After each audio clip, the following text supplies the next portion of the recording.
You'll have to forgive the lighting in my space because it's at the top of the house and it's hotter than the sun. So I'm trying to keep everything subdued. So I decided to leave the window open because otherwise I'm not at the top of the house, but it's really hot. We might be dead by the end of this podcast. Yeah, for a variety of reasons. Sun is shining. That's all that matters. Yeah, it is. Actually, we had what was it? Matt Drinkwater was sending us this picture of him listening to Layovers in the garden, in his garden probably. I'm thinking that we should have maybe done that next time. We should record from our gardens. It's funny. I was thinking the exact same thing this morning. I would love to have just panic set up a outdoor recording, but I don't know. There's so much noise and stuff that happens in this neighborhood. It would have just been a cacophony in the background. At least I have the plane, so that would have kind of fit, on Final for Heathrow. So that would have actually fitted the idea. Maybe one day I'll try it. I'm sure it's gonna suck. I just want to tell you both good luck. We're all counting on you. Yeah, good luck because of the heat. We're the June 15th, and as promised, exactly 2 weeks after our previous show, I am recording. It doesn't mean that it's going to be released today because I'm very, very busy. Probably early next week, so faster. But I'm asking all of you guys, if we record a bit faster, you have to listen to the previous episode. I don't want to see the numbers drop, otherwise I'm going back to waiting for 4 weeks between episodes. So please listen to the previous episode. And welcome to the Airline Loyalty Recognition Podcast, because there's so many people that are sending us how they were recognized or not in airlines, whether it's like handwritten notes or other niceties from airlines, that I think that is the new name of the podcast, the Airline Loyalty Recognition.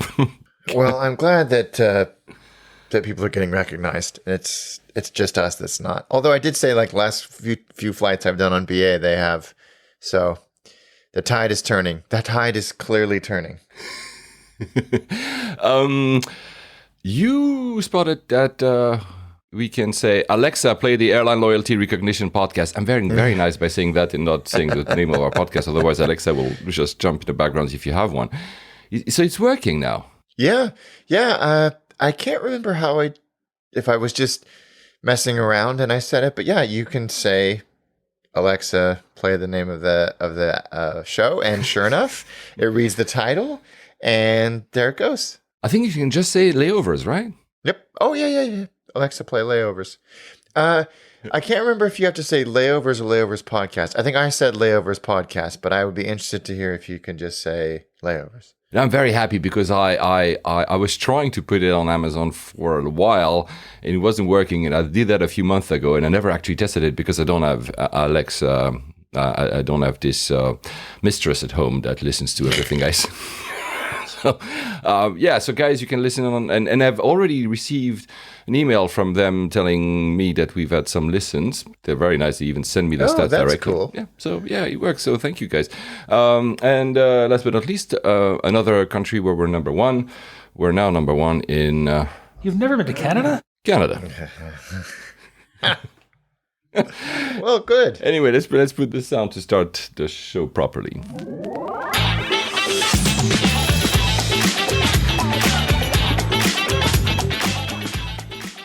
I think people can guess. Of course, they've seen the title of the show, but if you've been on Alexa, you don't know the title of the show yet.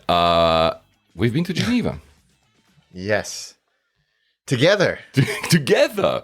When was the last time we didn't fly together, let's put it, because that was a long time ago, the last time we flew together. Was it Poland? Poland. That was Krakow, I think. Was it? Warsaw? I think it was Krakow. Yeah. But being to the same city, not being London, obviously, that same city, it's been a while. It's been a while. Was San Francisco with you last time? Yeah, San Francisco. Yeah, I think that was the last time that we were not in, like you say, in London and together. But it used to happen reasonably often, but now, not so much. Not so much anymore. So guys, I'm sure because there's a lot of crossover and Alex has way more viewership on his Attaché YouTube channel than we do here, obviously. So, but if you're been living under a rock or had no internet access for the past week, please check Attaché Travel on YouTube because he released the latest episode and we did it together. Geneva, which is where I was born, and it was a ton of fun to do that. It really was fun. The three of us with you and Greg, it was really. I just had a lot of fun, man. It was. Oh, it was so great. You were so generous with your time and your enthusiasm and knowledge. It was great. It was a lot of fun. People are saying that it's their favorite episode ever. Oh, of the show, which is great, which is fantastic. It's also thanks to your script and thanks to, because I was going completely, didn't have a script. I was about to say off script, but thanks also to the magical hands and mind of Greg, because the way he edited this with I was talking shit a lot as well. It's amazing. The end product, I'm like, wow. So he's incredibly good at what he does. And I think what he made is beautiful and spectacular. And he sees things the rest of us don't see, and he also stitched together our stuff to make it sound coherent and not just, like this, really.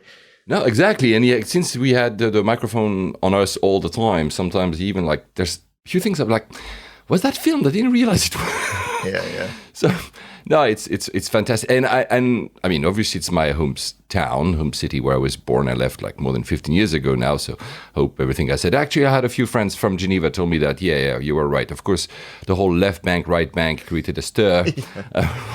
Well, we knew it was going to, so. Yeah, it was part of the fun. Because I was very disappointed that I couldn't be there with you when you did Athens, which is, of course, another city of my heart through ancestry and also because I have a flat there. So I'm very happy to have been doing Geneva. It's not as impressive as a city than Athens.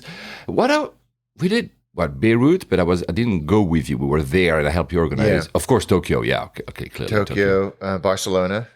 You know what? I have a very, very low memory with Barcelona. I kind of have these hints that you didn't, but that was a long, long time ago. It was a very long time ago. Yeah. We were there for work as always, and you were there for some of the filming. Yeah, I had forgotten that. Anyway, guys, that's why we're going to Geneva, although we've already done that airport. I haven't checked. I'm so silly. I haven't checked when, but we've done that a long time ago. Mm-hmm. It's not only because we've been together, and I want to hear Alex's thoughts about the airport and how he flew there, but also because the airport has improved, has changed since last time. So actually, why not? It's an airport that punches above its weight in terms of passenger traffic, so that's also be interesting. But we could have gone because it was Hayata. That's not why we went. We could have gone because we both are very wealthy and needed to go to a private bank. That's not either. Where we love peace, but it's not. We didn't go to the United Nations or one of the affiliated agencies either. We could have gone if we had asked Will, your brother, because he lives in the lizard city, Denver. The other lizard city is Geneva, because the WEF, Davos, very famous, the conspiracy theory center of the world, is based in Geneva. We didn't go there either, guys. Promise you, we just went to film. We were very innocent. And you are in first class. You are in first class. Am I now? He smiles. Guys, you don't know, because this is something of what happened when we were. It's usually something you like to hear. Yeah. That you are in first class because you've been upgraded. It was not the case on that train. No, it was funny because it was such a welcome to Switzerland moment, wasn't it? Or maybe I don't know if it was welcome to Geneva, but it's certainly welcome to Switzerland, where we.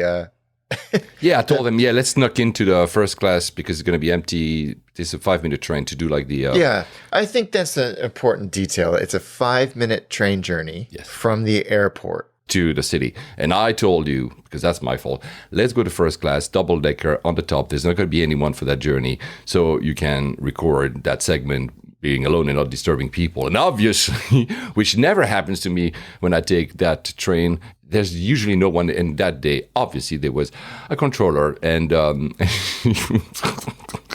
she was not happy with us. She was very Swiss. Not Genevan. Geneva's a little bit more French and whatever. But anyway, so how did you go to Geneva? We did EasyJet. Greg and I did EasyJet. And because we've just both decided that Gatwick it's much closer to our respective homes. And it's easier in many regards to get to and from. And the frequencies to Geneva were good. I looked at City, but it because I just I look for reasons to fly out of that airport because I love it so much. But the case for it is, in this instance, was not compelling enough to justify actually the significantly higher cost. and 50% longer travel time.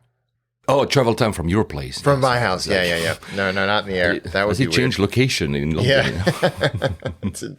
It's in Glasgow now.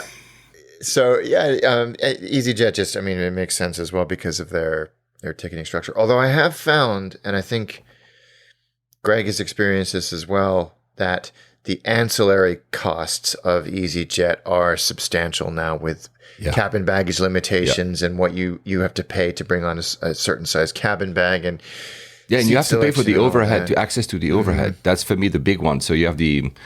This is why I flew BA. I'll come to that later, but because. It's been, I don't know when they implemented it, but they implemented it like in the past 2 years, 3 years. I don't know, maybe 4, maybe I don't remember. But having to suddenly add the carry-on if you need, and most of the, I mean, to Geneva, like Greg had these camera equipment and whatever. Yeah. It's suddenly not that competitive always. No, 100%. And that's exactly what I've experienced. And I was racking my brain trying to remember if this was a thing in the past because I used to fly EasyJet all the time. Right. So I'm glad to hear that it's well, I'm not glad to hear it's a new thing, but I'm glad to hear that my memory's not completely crap because it felt the value once you add on all those things is not as good unless you are a bag under the seat boy only, which I was on another trip I did recently to Edinburgh, and then. It makes sense because I don't need to pay for speedy boarding, so I get that coveted overhead bin space. I'm happy to wait to the very end of the queue and all that stuff. So, but it's a little disappointing. Greg's been stung with it on Norse, so it definitely seems to be a trend, if not the norm now, on all of the LCCs and ULCCs. But even. I'm wondering if BA is not thinking about doing something. I would not surprise. Is it Finnair that has started it? Maybe somebody else on One World. No, I don't think Iberia. Maybe the reason I'm saying that is I don't know if you've seen. It didn't happen on my flight, but they have implemented at BA a trial. You know how they would usually tag at the gate your rucksack, your backpack with a yellow tag. Mm-hmm. Now they've changed. I mean, that's a trial there that is, I think, undergoing still. They will tag the carry-on, meaning that if you don't have access to carry-on, they will tell you, oh, sir, you don't have access, so you cannot tag, so we need to take it or something. I don't know exactly what they're trying. So they inverted the tagging system. So I'm wondering if that's a trial to see, is it working? And if that's working, maybe we can start saying, oh, with maybe some types of economy, you'll have to pay. I'm not sure. I'm just saying it could be something that will happen as well. I see that as the trend moving forward in Europe now. The US has got similar type things in some regards. I've been booking a lot of flights on US airlines lately for the summer, but it's kind of frustrating. I know that they all need to make money, but I think that it means as passengers, we all have to work a little bit harder when we're picking flights because we need to bake in all of those costs and figure out which is actually going to end up being worth it. And again, I did it only a few times with EasyJet recently. I booked a few flights coming up as well later in the year.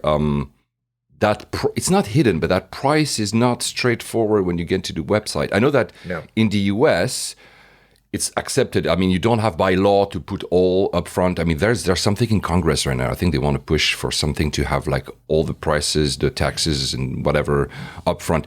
I thought the EU had something like that. Of course, the UK left the EU, but it feels like EasyJet, I'm not saying it's a dark pattern, but it feels like EasyJet, you suddenly, I don't have the carry-on, so now I have to add it. And then you've already made part of the journey and you're like, what should I do now? I Google Flights is my weapon of choice for the initial search, and I can't tell you if this is a feature of Google Flights or one of the many Google Flights Chrome extensions I have installed. Oh yeah, but it shows you with an icon whether it is not just a hand baggage only fare, but a restricted hand baggage fare.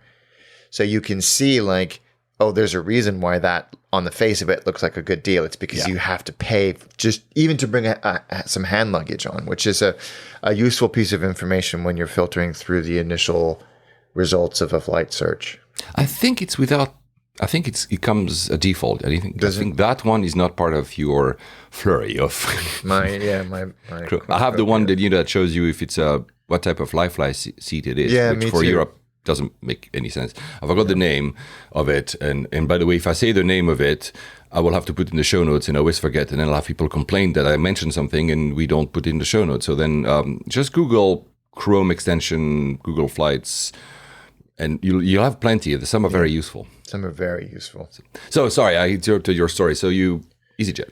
Well, it's interesting. I was just thinking about it actually because we had an early-ish flight, and so Greg and I both stayed at Gatwick overnight. I stayed at the Premier Inn, which is attached to the terminal. Well, actually, it's just across the street from the terminal. And Greg stayed at the Block Hotel, which is inside the terminal. Oh, and I've stayed there before. It's really good. It's really convenient. okay. And the Premier Inn is fine. The Premier Inn is like the transient of transient populations because everybody's doing exactly what you're there to catch an early flight the next day, and it's always heaving. There's always this nervous energy about it. There's a sort of anxiety / excitement concentrated that in the lobby of the hotel, but it's perfectly comfortable and fine. And if you can get a good rate there, it's a really good way to not have to deal with an early morning drive. But I perched myself in the lounge that I crapped on in the last episode, the old Virgin lounge, because again, and I'll come back to this if we have time and we cover another flight I did lately about the lounge situation at Gatwick. But the number one lounge was again booking only. No walk-ins, so too busy. So I just went back up there, and I had work to do. Greg came in a little bit after me. This guy, let's talk about Greg for a second. This guy is pretty amazing. He was filming at the Albert Hall until 1 a.m. the night before. Oh yeah. Got to the hotel at about 2 a.m. and was sat with me at 7:30. Editing what he had filmed the night before to send away before he got on the flight. Yeah, he told me. I remember he told us when we were in Geneva. I'm like, wow. Yeah, that's the grind. That's dedication, and also master of his craft. Yeah, it's a self-flagellation as well. Yeah, he's dedicated. Because I remember he was trying to upload the final product at Geneva Airport. Yeah. Was it either at the airport itself or the train station? He had like this thing, like looking for Wi-Fi to just upload the final thing he had to send to the client. Yeah, he just wanted to get it off so he could focus on the filming in Geneva and all of that. But then filmed in a full day in Geneva, and we walked and we went out to dinner and all that stuff. But yeah, it's pretty amazing. So he sat there and plugged in and edited while we had the horrible coffee. Well, the one thing that I still can't get over, and this is in no way a judgment, it's just something I can't relate to in any way, shape, or form. Like I said, it was about 7 a.m. The amount of people that were 2 or 3 glasses of Chardonnay deep is amazing to me. And again, I don't say that with any judgment at all. It's just not something I could do myself. No. And I'm like, wow, you're going for it. I'm impressed. Paolo, whom you now met, and we mentioned him last time. Top guy. Yeah, he was telling me how I think they were going to Toulouse for the rugby, I think last weekend, and maybe I've got the story wrong, Paolo, but the crux of it is that it was super, super early at Gatwick, the Wetherspoon. He had like a 25-minute queue to enter it. Wetherspoon, for those who don't know, is a pub. They could build 5 pubs in that terminal, and there's 2 terminals actually at Gatwick. It will be all full. Yeah. So people. I get the whole. We're on holidays, we can let go, but I cannot do that at 4, 5, 6 a.m. I can't do it either. On a layover, like it happens. Yes, sometimes I'm Dubai, especially. I don't exactly know what time it is anymore, and I have another long flight to do. Yeah, of course, it can be actually 4 or 5 a.m. and I'll have a cup of champagne because my body doesn't know where it is anymore. On a departing journey, it's too early. Yeah, it's too early for me too. It's not my thing, but I'm always sort of weirdly impressed by by by people who can do that. But the Gatwick was busy. I think it was starting to come into half term for a lot of the schools. Yeah. So there was a sort of the security was pretty hectic. I paid the £5 to get the premium security because at Gatwick at this time of year, it's absolutely worth it.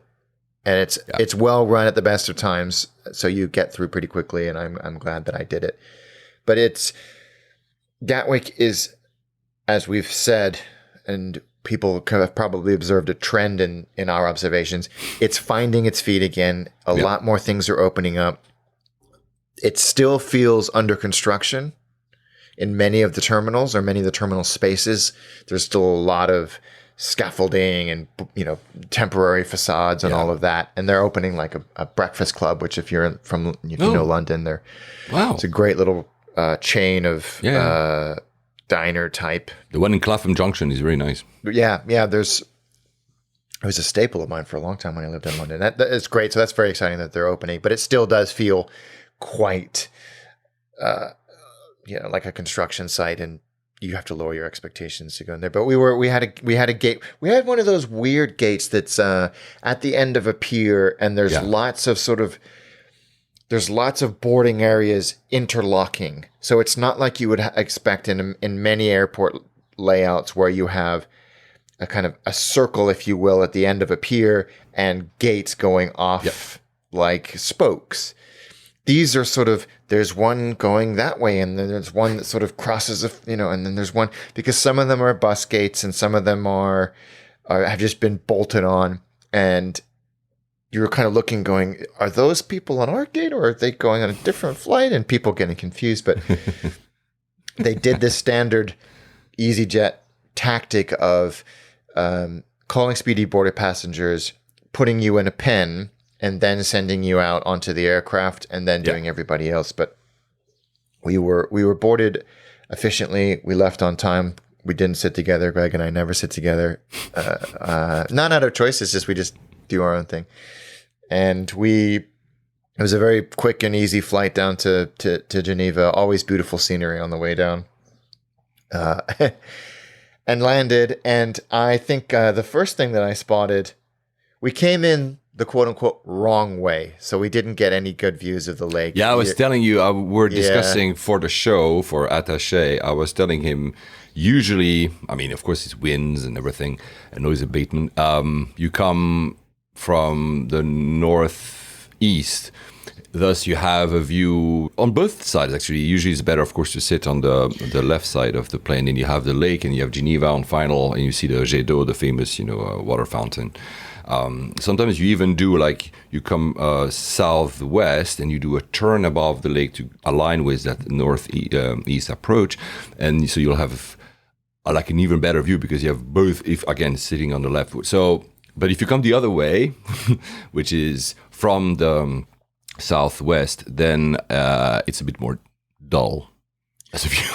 Well, I think, I mean, it's less spectacular than perhaps you would have got, but it's still beautiful, and there's mountains and lakes, little lakes and rivers and all of that. But we land, and the first thing that I noticed, and I sent you a message, was that there were not one but two UAE Dreamliners parked there. Yeah, the government fleet. Yeah, I had no idea that they had one, let alone two, maybe even more Dreamliners, and they were both parked there next to each other, right as you taxi into the terminal. It was wow. I mean, I'd never seen them. I arrived the night before and I didn't pay attention. Probably, maybe they were not there. I don't know.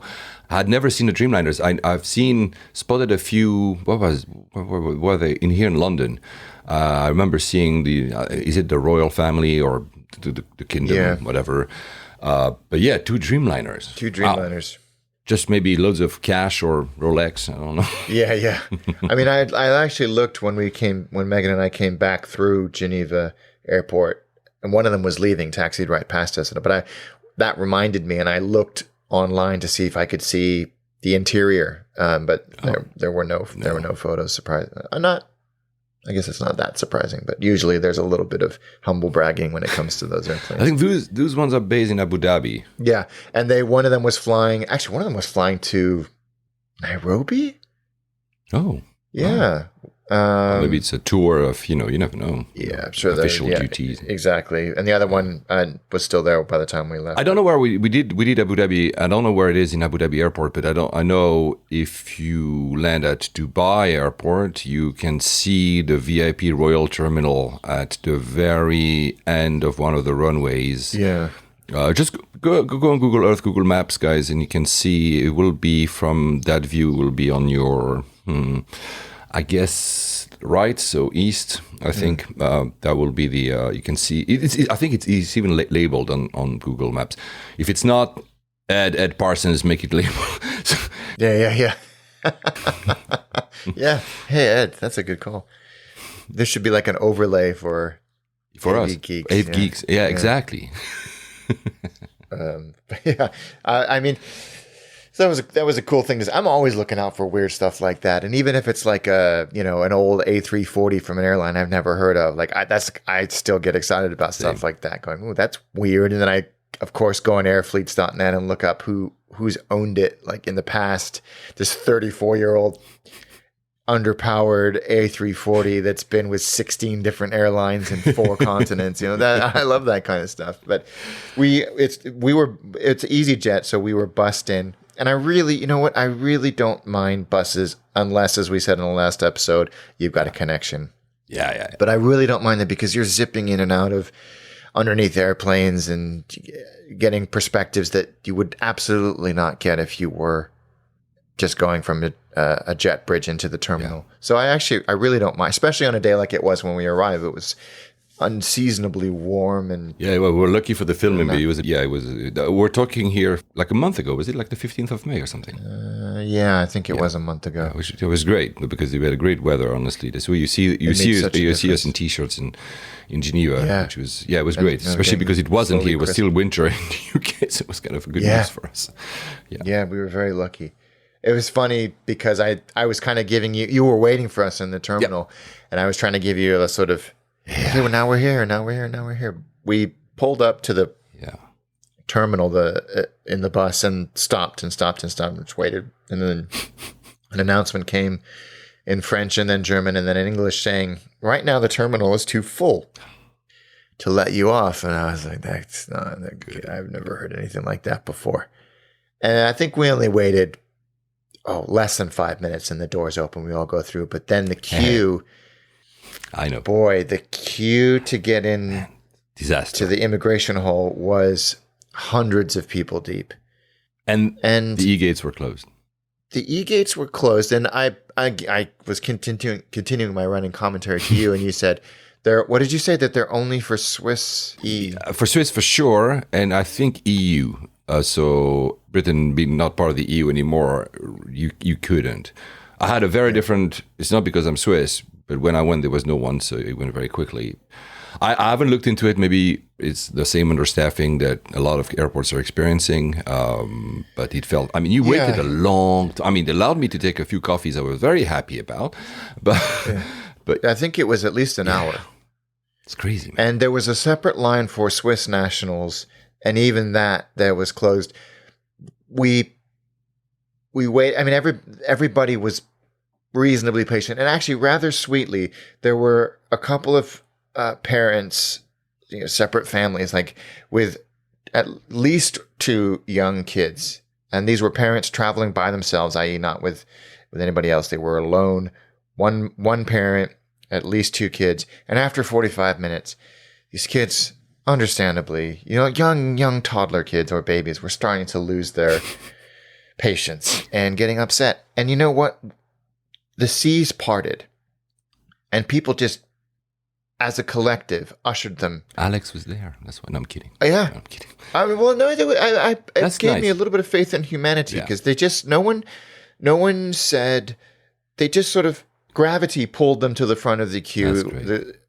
And no one was like, what's going on here? Why? It was just like, yeah, of course, people open tents of barriers, let them all through. Because, I can't say it was an entirely selfless act, because what are you going to do? Let one person go in front of the queue, or are you going to stand there and let a kid scream in your face for 35 minutes on principle?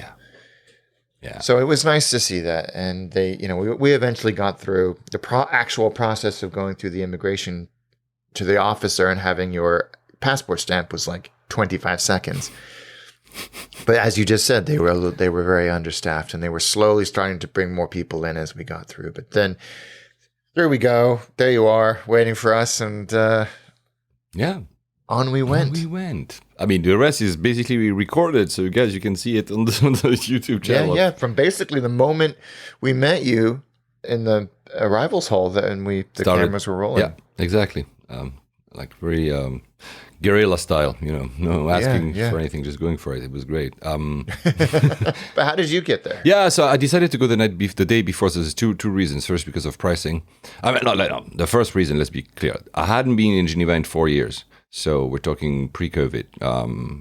And I wanted to see some of my friends, and I said, okay, I'm going to maximize the time with you when you're there. Also because I just wanted to take you out. It's not even about just filming, it's just that it would be cool just to hang out anyway. So I went the night before so I could actually have a dinner with my closest friends, whom I had seen for a while. And and also I looked at prices, and exactly I was looking at EasyJet, obviously I was looking at Swiss, only direct. I didn't want to do like a layover to go to Geneva. And BA turned out to be the cheapest on the... But, leaving on a Thursday early afternoon and coming back the Monday, and not the first flight on Monday, like the 11 a.m. or something. So these are like less busy times. So that's why they were the less, you go through all the options and you look, okay, this is the less expensive. And overall, it was the less expensive. Swiss was, I would have loved flying Swiss, because I haven't flown in a while, but it was a bit too expensive. There's less flights as well. So I flew BA. I will say the one thing that I regretted not flying Swiss was, besides having a cheese board like you had, as you said in a previous episode, we'll talk about that a bit later, it was not to be in an A220, because I would have loved being an A220. Anyway, so 320 by BA, it was fine. But the way, it was T5, Heathrow T5. I hadn't been to Heathrow T5 I used a tube because, midday, no rush hour, so why not, have time anyway. So I think the flight was at 3 p.m. or something like that. The reason I say that is because I go in the tube and, I'm listening to, I don't know what anyway, I was doing my thing, and then suddenly, the tube stops at some station, and I'm like, oh yeah, well, I've arrived, and, I don't even think, I just go out, and I'm like, wow, the T5 station is so amazing. It's changed completely. And I'm like, this is not T5, right? It took me like a bit of time to realize I was not in the right place. Oh, so you actually got off? I got off too early, basically. I got off at T2. Oh my God. I'm like, what is going on here? So I'm like, oh man, so stupid. But I had a lot of time. So I said, okay, I need to go. The reason I say that is because it allowed me to test something that I hadn't yet. I said, okay, so now how do I go from this bit to T5? I'm not going to walk, obviously. If you just look at where it is on the map, you cannot. And I'm not airside, so I don't have access to that, And I'm like, And I follow the signs, and it leads you to basically take the Heathrow Express. But I'm not going to pay for the Heathrow Express. But actually there is at the gates, because it says like transfers to T5, so it's very easy to follow. I just followed that. And there is next to the gates, the entry gates, there is like a machine. You press, it says free transfer, gives you a ticket for free. You scan the ticket or you put it in the machine, I forgot, in the gates, and it opens. And I got to the Heathrow Express, which is something I usually avoid like the plague because it's too expensive. I'd rather use the Elizabeth line if I go from Paddington. But for me, it's still the tube is easier from where I live. The Piccadilly line. Anyway, it was very pleasant to be in Heathrow Express for once, and it took me there like 5 minutes, even less. Just saying that it's very easy to transfer. I'd never realized. I was like, how, there's two ticket machines, and you just press a button. You don't have to enter any details, do anything. You just gives you access to that gate. So that's really great. That's really well done, honestly. I never realized how good it was. Yeah, but still, do not take the Heathrow Express. No, it's such a ripoff. I go to T5, the first swing, so the dog check to security is completely empty. I'm like, yeah, well, it's Thursday at 3 p.m. So, of course, it's not a busy business time. There's no holidays, whatever. However, I get into the, you might hear, guys, my cat meowing. I don't know if it's going to go through in the audio behind my door. I won't allow her in, but that, that there's a reason. If you hear it, I don't know if it's going to end up in the end product. However, the first class lounge was completely packed. Like when I say completely, I couldn't find a seat. I was walking and walking and walking and walking. And I ended up, they call it the terrace. I forgot the name. At the tail end of it, when there's like you oversee a bit of the security. So it's not a terrace as you're not outdoors, but you're like outdoors, indoors. Yeah. And I found one seat, and why was first swing? So I'm assuming a lot of people I don't know. A lot of people came from the airport, from not the security. Anyway, it was completely packed, which tells you that people first want to travel, that BBA has a lot of people with status, including me, because after all, they renewed me, so I'm not going to be mad about it. But it was, so I cannot imagine how it is on a busy day, because if it's already busy on a not busy afternoon, I don't know. It was, what I liked about it is that it, I know you've been, but recently, just before you lost your gold, but it's basically back to 2019. Everything. Yeah. So it feels that way. Yeah, right. It's just it was like late morning. I was really early. I told you guys, because there's nothing else to do. I said I'm gonna enjoy a bit of the lounge. The pain au chocolats are back, and it was really a nice pain au chocolat, and I'm very tough on that. So it was really really, really nice experience. And then I learned through Flighty, obviously, that Flighty app, guys, I think we've said it a few times now, the plane is late. The inbound plane is late from BA. It's coming from Naples. It probably got lost in road traffic in Naples. An hour and 30 minutes. And it's funny because Flighty keeps adding time on the delay. And then suddenly I got a notification, well, your plane is here. I'm like, how? And actually what had happened is that BA switched, and they took an airplane that was just arriving from Dusseldorf. The Germans are probably better on time than the Italians. Oh, crap, I'm going to get for having said that. And so as an AV geek, it's fun. As a non-AV geek, you would have never known that your plane was late, because it ended up not being late if you just, it was on time at the end of the day, because the inbound plane. But for me, as someone who, basically, Flighty has become my IFE for loungers, You know what I mean? Yeah. Like I look at it all the time. I'm like, oh, this is cool. Go ahead. Was it Jason Rabinowitz? I think it was Jason Rabinowitz. I think he's at Airline Flyer on Twitter. He was talking about the burden of information or something like that. And it was exactly the point that you just made. Anybody else would have been utterly oblivious. They would have thought, I'm 100%. I'm on time and I've got no other information to tell me otherwise. We geeks have all of this information available to us, and so we have knowledge, like, oh, it's going to be late, and what are the implications? And no, it's not late. So you referred to it as I think it was the burden of information, but it was exactly what you were saying. It's exactly that. I think if I I wouldn't have not realized. And since Flighty is the only one, because TripIt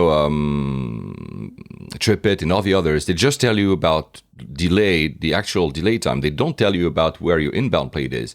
So they wait for the information from BA, from the airline, to display a delay. Because it was really only Flighty, and I didn't have any meetings or whatever, but it's true. He added stress that never actually existed because he switched. But it's still, so yeah, it's a perfect definition that he gave there. I still, because I was not under stress, and like I just said, it was just fun to see. I was like, oh, well, where is it? And then, it changed. The plane was a 4-year-old 320, but it looked like it was a 10-plus-year-old. I don't know. There was a lot of wear and tear. And I outside? Inside, of courcourse. Oh, inside.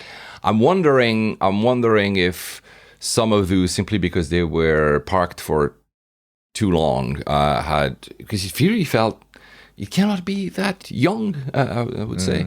Anyway, no big deal. I'm just mentioning because I think a few people I've seen there's really, guys, by the way, too many. We'll go to feedbacks later, but there's so many people writing us that it's becoming, it's always been, but now this month I just can't. So I'm sorry if I don't mention all of you. It's just physically impossible unless we record for 6 hours, which will make some of you happy. Some people mentioned a few times that in other airlines you've seen the same like strange wear and tear, and I'm wondering, maybe someone knows if the fact that they were parked kind of added to it. Anyway, it was it was retrofitted with, or fitted because it was 4 years old. In actuality, there was Wi-Fi. I tried it just to see how it works. Like there was a upgrade your next trip option, which made me very, very curious. But however, it was the only option of everything on that menu from your phone when you're on the BA Wi-Fi. That didn't work. The URL wouldn't resolve. So I don't know what it actually means, upgrade your next trip. I would have loved to know. I was like, what is it? Is it even like Paramount Plus? I think we mentioned more than a few episodes ago that, they have a BA IFE as there's a partnership with Paramount Plus, which is one of these streaming services. Rabbit Hole is a great series on it, by the way. There's some stats as well, some kind of moving map, but the stats felt very static. I was like, no, there's no way that the flight is consistently exact same speed. Every time I would check, it felt a bit too static for it to be live stuff from the aircraft. I'm wondering I'm not saying it's just a screenshot of the same one that they pretend it's something live, but I'm sure the refresh must be very low on the data incoming from the aircraft. That's what I would say. USB-A, I'm a USB-C guy, but USB-A, the seat, no, it was good, honestly, and BA was good. There was no recognition, but like we said many, many, many times, I don't care in short haul at all. I just want to get there. The crew was smiley. It was a very nice mood. I don't know. The plane was packed, right? It was really it was excellent. So nothing to report, like nothing extraordinary happened, unless you call BA being good extraordinary. But that would be unfair. I think it was really, really good. No, really. It was like, a kind of flight I would have taken in 2018, 2017. That was just normal, which nowadays maybe is because we're in a new normal. I don't know. It just felt great. So I'm very happy about BA. And me arriving at Geneva Airport, I didn't have the view either, so also landed the wrong way, like you said. I was very curious because they have the new gates. So they just opened a new set of gates. They built, it's called Gates C. And that's where you arrive if you're from an international flights, like long-haul flights. And that's also where you arrive from non-Schengen in Europe, which basically is the UK, which is still, London is the most travel destinations from Geneva Airport. So that's the biggest route in passenger traffic. And I had the complete opposite, maybe because it was a Thursday afternoon, but complete opposite of you. No one, like not a single person. The e-gates were working. But even the queue for non-EU/Swiss citizens was empty and people were going.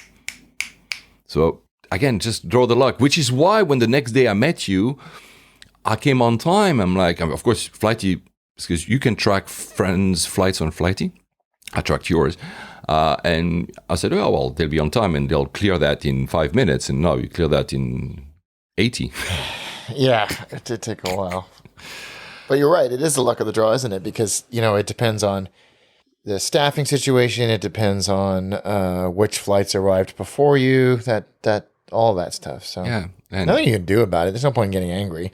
But I'm very happy of the e-gates. It's the first time I tried. I mean, I think it's the first time that Geneva Airport had e-gates. They were not installed before.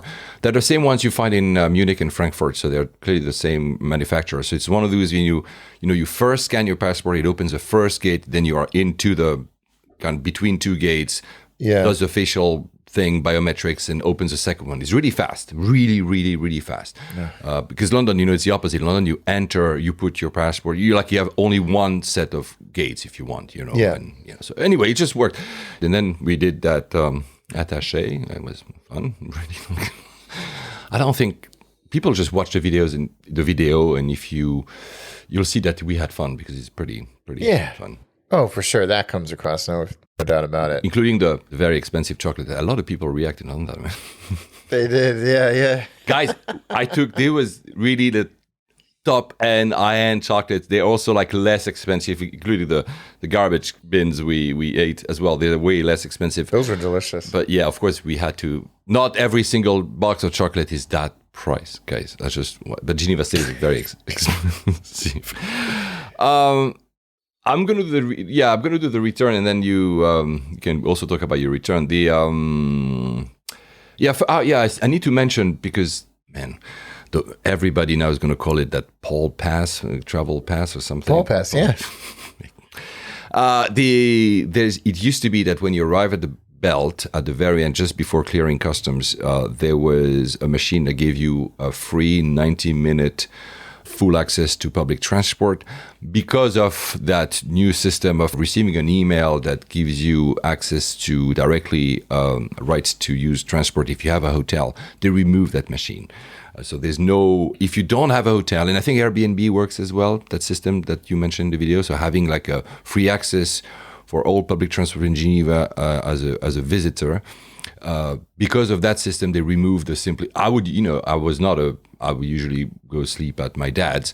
So I would just use that 90-minute to get to Central. So that's not possible anymore. Anyway, I just wanted to mention that. Yeah, they have, in the baggage claim, like you said, there's a ticket machine for trains, and there's a big sign on it now saying, "No more." But again, it's really well done. The fact, anyway, that's in the video. Look at Attaché. I think it's not. So the return was on a Monday, so I left after you because I think you left on the Sunday, if I'm not mistaken. But anyway, the point is the security at Geneva Airport is still kind of badly designed, but it's Monday noon, so there's very few people. It's fast. I had access to the fast track because Gold at BA. There's no more shoe removal because they used to sometimes ask you to remove the shoe. I guess if you, of course, have like boots, whatever, they will. I was way too early because, again, I hadn't been in 4 years. So now in every airport that I haven't been since COVID, I just don't know if I have to be very early to avoid queues and maybe understaffing and all that. So I was, I need to go. And then I was like 4 hours early, man. Which for science have allowed me to see a lot of stuff about Geneva Airport that have changed. The BA lounge, although BA flies from these new gates, C gates, the BA lounge is still just after security. So meaning you go to the BA lounge and then you still have to clear passport control to go to your gate, which is fine. I'm just saying that it's something that you should pay attention to because it's not post-passport control. The BA lounge is okay at Geneva. It hasn't changed much. The seating is a bit stiff, whatever. The pain au chocolat is just adequate. I wouldn't say it's more than that. So I decided to go. So I stayed like 10 minutes. And I'm like, you know what? There's new lounges, priority pass lounges in that new set of sea gates. I've never seen them. They looked cool on the arrival, but the whole design of the building. I went, the passport control was super fast. The e-gates were closed, but there were very few people. They were like, the queues both for Swiss, other passports, whatever, they were all empty, so it went super fast. And I really had a proper look at these new sea gate. The reason that, for instance, EasyJet doesn't use them is that I think it's how they can remain low cost. That's why they use buses, bridges, etc., etc. I think that's how. So you go on a remote stand and the bus takes you directly to that passport control thing. You're not really into the sea gates, even if you are geographically, but BA pays. So you have access to those. Yeah, it's a plan since the 70s, man, they'll have those gates. There was like a temporary thing that was built in the 70s that really was really badly done. And then we thought we would have it, I say we as a Geneva, and we thought we would have it a new bit in 1990, and then it didn't happen, and there was like a vote, and people didn't like it, and blah, blah, blah. It took forever, and basically opened in December 2021, finally, because Geneva Airport has like 15 million passengers a year, and that's its current numbers. I think this is not pre-COVID. I'm not sure, though. Which for a city of 500,000 is really like a 30x factor. So it's because of the United Nations, because of the banks, because of a lot of people going to ski during the winter. So the multiplication between the size of the city, the size of the airport is pretty big. So they needed a little bit of extra gates also for bigger aircrafts. United goes to Newark, and I think Dulles, so DC, you have Delta, you have Air Canada. Air Canada, Air Canada is like they go to Montreal. Why? I'm sure it's the IATA ICAO flight, right? Oh, I don't know what happened there. Sorry about that. That was weird. Technology is such a bunch of crap. Guys, I just edited something out, guys. Alex was having microphone issues because of the heat. He went into a loungy position to talk to me. Yeah, I don't know what happened there. That was weird. Yeah. So where was I? Yeah. Anyway, the new Seagates. The building is really cool. It's very Swiss design. It resembles a bit what you have in Zurich. You have the inverted V shape. What I really liked is that each set of gates, because it's really like a corridor. Corridor, it's not a corridor, but it's like it's a concourse. That's the right term. It's just you just walk straight to. There's no like satellite or like it's really one narrow rectangle because it didn't have like a lot of room to build it. Because as you say in Attaché, the airport, Geneva Airport, is completely stuck against the border with France. So there's no room. And each set of gates has its own kind of color scheme. So there's yellow, there's blue, there's red. So it's very easy. It's very nice. It's not big, guys. I'm not here talking about an extension of la Midfield Terminal in Abu Dhabi or the new extension at Hong Kong Airport. But it feels modern. It's very nice. And because I had time, I said for science, I'm going to check the 2 lounges we have access to with Priority Pass. There's one called the Crystal Lounge by Aspire, which is run by Swiss Sport. It's Priority Pass, so you pay, I think, around $40. It's where the color scheme I just mentioned, the color scheme of the gates. That's how I located green. It's pretty cool. He has very cool views of front to ceiling apron views. So you see a few aircrafts. The food is a bit lacking, but it was a nice lounge. And one thing I really love, I mentioned that earlier, USB-C. There's USB-C. I can put my... There's also USB-A, guys, but the USB-C, I'm like, finally, an airport that gets it. And the other lounge is Marhaba East Wing, not to be mistaken for the other Marhaba that Geneva already has, which is in the other side. It's a bit harder to find, and it's in the yellow thing. It's also accessed with the yellow part of the gates. I didn't like the seating as much, but they have lockers, which is very nice. And they have some loungers if you want to take a nap. Food was a bit lacking. The view's a bit less good than the first one, than Crystal Lounge. But yeah, so nice. It's nice to have options. So guys, I don't know if you commute to Geneva. I don't. It's probably one of these 2 lounges that are used by Etihad, Emirates, and Qatar when they fly to Geneva. I saw there was a Dreamliner by Delta that was there. I think was going to JFK. There was the Air Canada, the Montreal route, and the ICAO IATA route. That's so funny, isn't it? Yeah, that was there.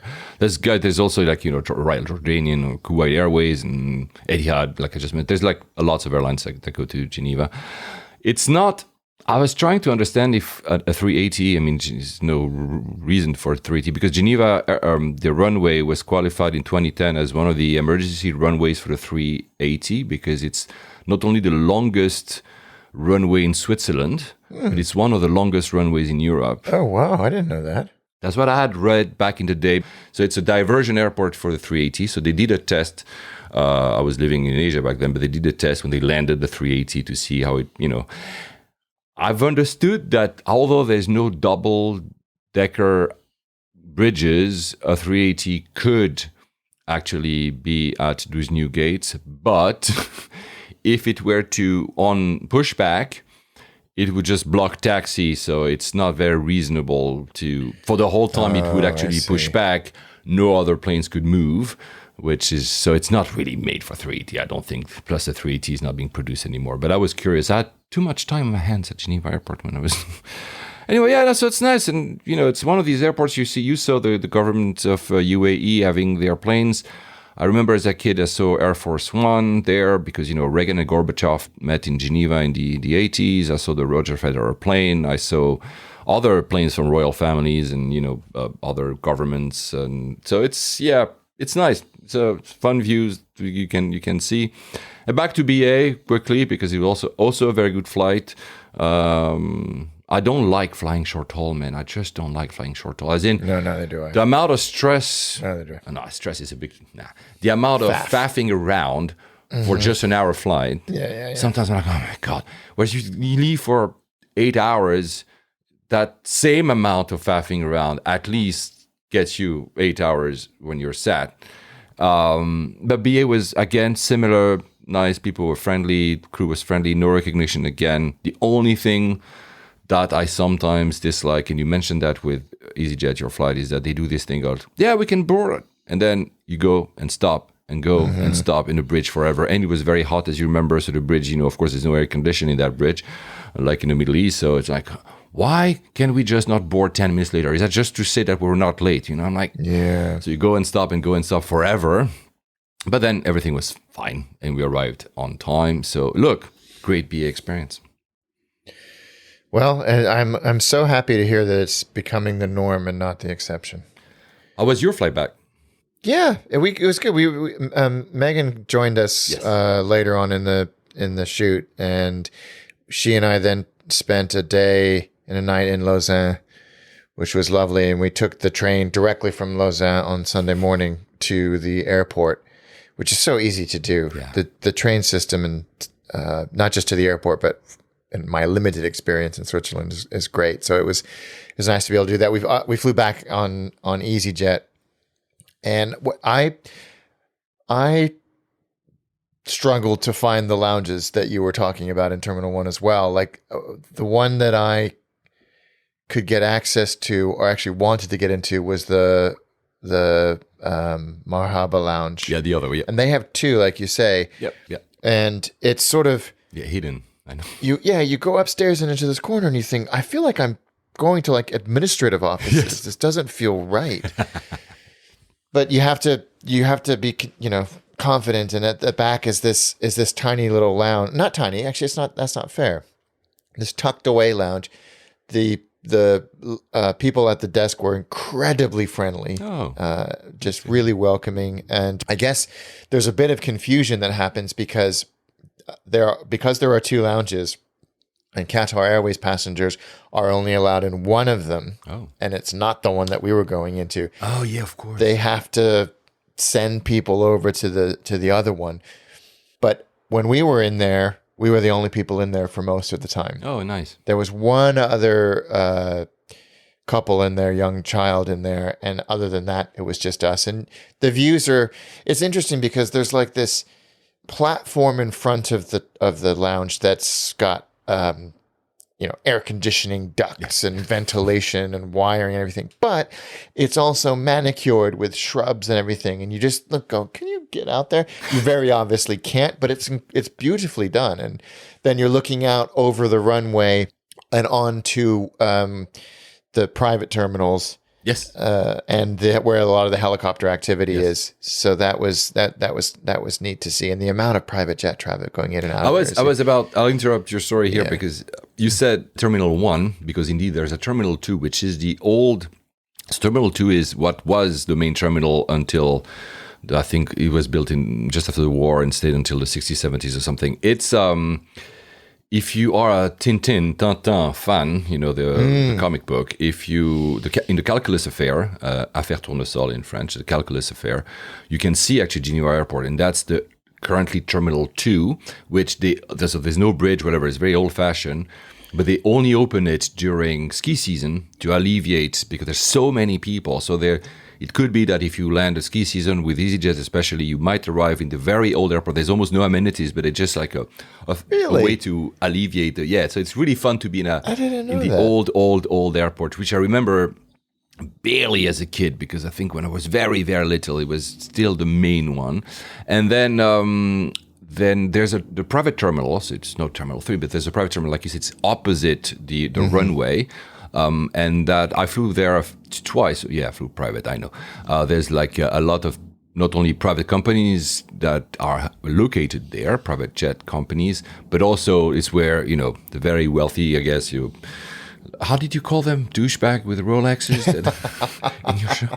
This is how they arrive. I've been there, as I said, twice. I've been once, it was to Valencia to see the America's Cup. that's a sailing competition, And the other time was it was during the life of this podcast. I think I said that I was flying through. A friend that is very wealthy and said, "Oh, you want to go back to London? Here's my jet." I'm like, "Well, okay, why not?" Yeah. I'm not gonna say no to that. But you know what? There's something about. We're not going to do that today. But there's something about. I was thinking. Yes, you feel like a baller when you fly private, and I'm sure and I hope that some of you guys have done it once. But it's almost as if since it's so quiet and you don't have to beat the time, there's no fast track or whatever. Because anyway, you're on your own and you fly whenever you want. There's less that feeling of being a baller because at the end of the day, there's no comparison. When you are, whether it's speedy boarding on EasyJet, whether you have like fast track access. There's no differentiator. Yeah, exactly. You feel, I know it's stupid because I'm not here saying like, oh, I'm a better person. I'm a VIP. Look, you're not. But at the same time, there's always a comparison. Whereas there, it's like, yeah, guys, you want another coffee? You want to go? I'm like, I don't know. I'm not the owner of that aircraft, so I'm just going to follow whoever says. But it's anyway, yeah. So opposite, and then I need to get back to the story. But yeah, it's it's a pretty nice little terminal for private jets. Anyway, so you were looking at that. Yeah, it was neat to see that, and all the traffic coming and going, the helicopters coming and going from across wherever they were coming from.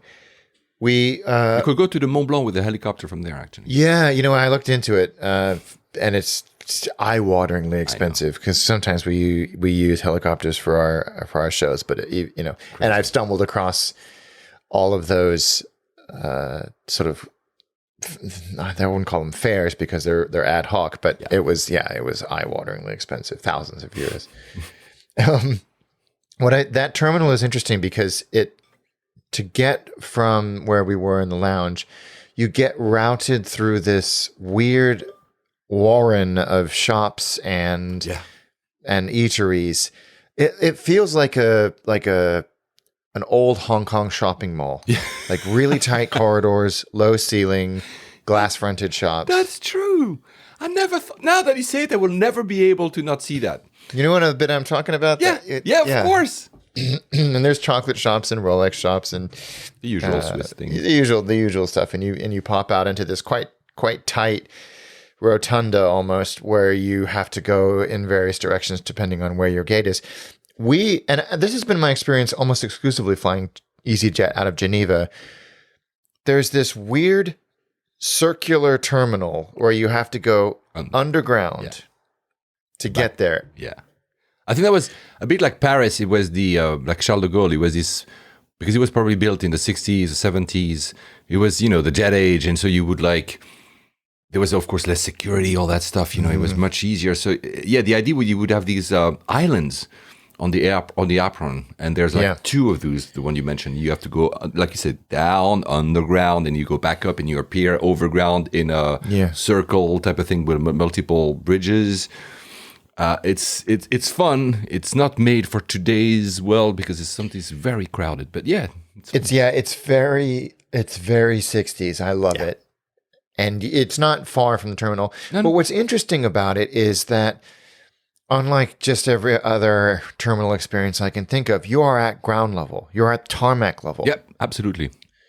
And when the planes come in, I think there's maybe 3 or 4 gates. 4 at least. There. 4, yeah. At least 4. And there's a couple of little kiosks for food and everything. Megan and I got sandwiches and just sat there eating them, waiting for the plane to arrive. The plane pulls up and you're at wheel level. So it's actually quite good fun. And to board, you're walking up stairs to the gate level or to the bridge level to get on the airplane. Yeah. So it's a quite an unusual perspective that you get from those gates, which I really rather enjoyed. Oh, that plane, even if it's a 320 or a 737, you're like, wow, it's big. Yeah. Oh, yeah. That struck me recently when you have to have that perspective to really get a sense of scale compared to yourself. Yeah, when you can put it next to a 380, you're like, okay, it's tiny. But when you're standing there, it dwarfs you, and it's rather it's nice to be able to have that perspective. But it's the one thing that they hadn't perhaps considered when they built those things. When the weather is hot, it turns into a greenhouse. Yeah. So it was warm in there. Yeah. And we both had speedy boarding, but there was not the cue discipline that I have come to love and appreciate in. Geneva is not Switzerland. I mean, you have one comment on your video. I mean, we talked about it. It's not in your Attaché episode, but Genevans are. It's like a bit Parisian. Like I think that's what he says. Like Parisians in France, or it's like you guys are not really Swiss. You guys are all over the place. You guys are some even people call us in Switzerland like you're French. I remember that when I was living briefly in Costa Rica, we had a professor of. So I was learning Spanish, but since he was a professor at university, he loved to engage in debates with us. And one day he said to all of us, like, if you had a part of your country that you would simply expel, which one would it be? And knowing what would, because there were a few Swiss in the audience, knowing what would happen when my turn was, I decided to expel the entirety of Switzerland besides Geneva because I knew that, and that's exactly what happened. Literally all of the Swiss that were not from Geneva said, yeah, Geneva is not really Switzerland. So yeah, we are not. We can be arrogant bunches. We're not the best. I mean, I don't know what the nationality or disposition of these people was. We don't have that discipline that you might see in Zurich, or it's more Latin. It's more like French or Italian. Not that French or that Italian, but it's a bit more. It's messier. Yeah. So I'm not surprised at all that the cue wouldn't work. So yeah, I mean that wasn't the end of the world because we're all in the same place, right? You know, so one of the things that's nice about basically everywhere except the UK is that liveatc.net worked. So I was able to board, and Megan plugged into one of her podcasts or music or whatever she was doing, and I of course had Flight Radar up on my phone, and I was listening to air traffic control. And it's interesting what strikes me, and I shouldn't be surprised by this, but the controllers switching effortlessly between French and English. Not necessarily with the same airplane, but just, you know, I'm going to talk to you in English, I'm going to talk to you in French, and everybody's clear as day. But it was, a very easy flight back to Gatwick and through. So, it was a nice experience. I still need to do the maths on whether or not it's good value. From a convenience perspective, I will suck it up. If the numbers are even remotely close, Gatwick is going to win every time for me. Yeah, same. And I just don't. I did a trip recently where I was looking at BA, and I was like, can I be faffed to go out and maybe take a whack at even retaining silver is looking sketchy for me this year. I'm sure I'll do it, but I'm not going, of course I'm going to default to Heathrow and BA. Not that I'm mad with BA or anything like that. It's just, is it really worth my time chasing this status? Yeah, I'm the same. So I'm going to maybe be soft landing to silver because there's no way. I'm looking at my forecasted flights. Is that a thing? No, there's no way I'm going to keep up. But yeah, for me, Heathrow and Gatwick are equidistant, although I think I go slightly faster to Gatwick, and I just overall prefer it. For me, it's still, I chose Heathrow this time because I had no choice. And BA was cheapest and, was midday, so no traffic, and took the tube, as I told you. But yeah, it just, but look, BA was nice. It's like, gave me, I hope is a bit, maybe, but I was like, okay, fine. If it's like that, which is nothing to write home about, but in a good way, like, it worked, it was on time, people were nice and smiley, there was no drama, there was no nothing, and I arrived on, and everything just worked. I'm like, this is what I want in a European flight, like in a short haul-ish. I don't want anything else. I think culturally, something has clicked inside of BA. I think maybe while they were, ignoring the IT systems completely, that they were focusing entirely on culture. And I did talk about this, and we have talked about this at length, that culture is something that has to happen at a genetic level, and it takes a long time to fix it. And maybe we're starting to see the fruits. I mean, hopefully. I don't know if this is an appropriate juncture to mention this, but what's the quickest way to tell this story? I'm flying with my kids to the US this summer, and it's complicated because I fly them out there and their mother flies them back. So there has to be 3 separate bookings. There has to be my booking, their mother's booking, and then the kids' booking. Yeah. And you can't book kids online. You have to call them and do that. And that process took a while. but the lady I spoke to was just effervescent, bubbly, fun, lots of banter, but getting the job done at the same time, and What you want? and really fun. And I had booked mine and she took care of that. I had realized weeks and weeks later that there was a disconnect on the dates. Oh. There was a 24-hour disconnect. Again? And not everything linked up. This is what you've done last time. Again, you've booked like a wrong date or something? Yeah, this wasn't my fault this time, thank God. But it was an easy mistake to make, and I was like, okay, this is, and you can't change. I couldn't change my ticket online because I'm going into one airport and out of another. I can't change the kids' bookings online. So I called BA and I said, look, this is the situation. I need to change my kid's flight by a day. And I was like, okay, let me look at it. And she said, okay, well, it's only going to be 100 pounds. Oh. There's no fare difference. It's going to be 100 pounds. And I was like, okay, that's not the end of the world. It was an honest mistake. It's no one's fault. And she's like, okay, so the total price will be 450 because it's 3 kids plus the phone booking fare or something. Plus, this or that or whatever. And I was like, oh my God, that's a lot of money. I mean, is there anything you can do? I feel like an idiot, and she goes, can I put you on hold? And she comes back maybe 20 minutes later. She put me on hold for a good 25 minutes. And she comes back and she's like, it's actually going to be 75-pound credit to you. So can you give me the credit card you booked the flight with, and I'll give you the 75 pounds. I'm like, well, hold on, what? Wow. And she's like, well, the fare on the day you want to fly is actually 75 pounds less total than the original fare. And I was like, but what about the other thing? She's like, and I hope I'm not getting anybody in trouble by mentioning this or letting a cat out of the bag, but she said, we have a fund available to us, a discretionary fund that we can use in situations like this. And I had to, the reason I kept you on hold for so long, and I'm really sorry about that, is I had to go through a few approvals to get it, but we are able to do this. It was my pleasure to do it. You were really nice to talk. And I was genuinely touched that she had gone through. I didn't ask for it. I didn't say, don't you know who I am? I just said, there's been a mistake. It's probably my fault. I feel like an idiot. Can you help me out? And she went above and beyond. And I was like, this is good customer service. Yeah, this is exactly, write this down. First of all, I had no idea that just having in the first place a discretionary fund is amazing. Then thinking, and give them, the frontline employees, give them freedom to say, okay, I relate and empathize with that situation of that dad. It's complicated enough. Let's make a gesture. That's exactly what you want.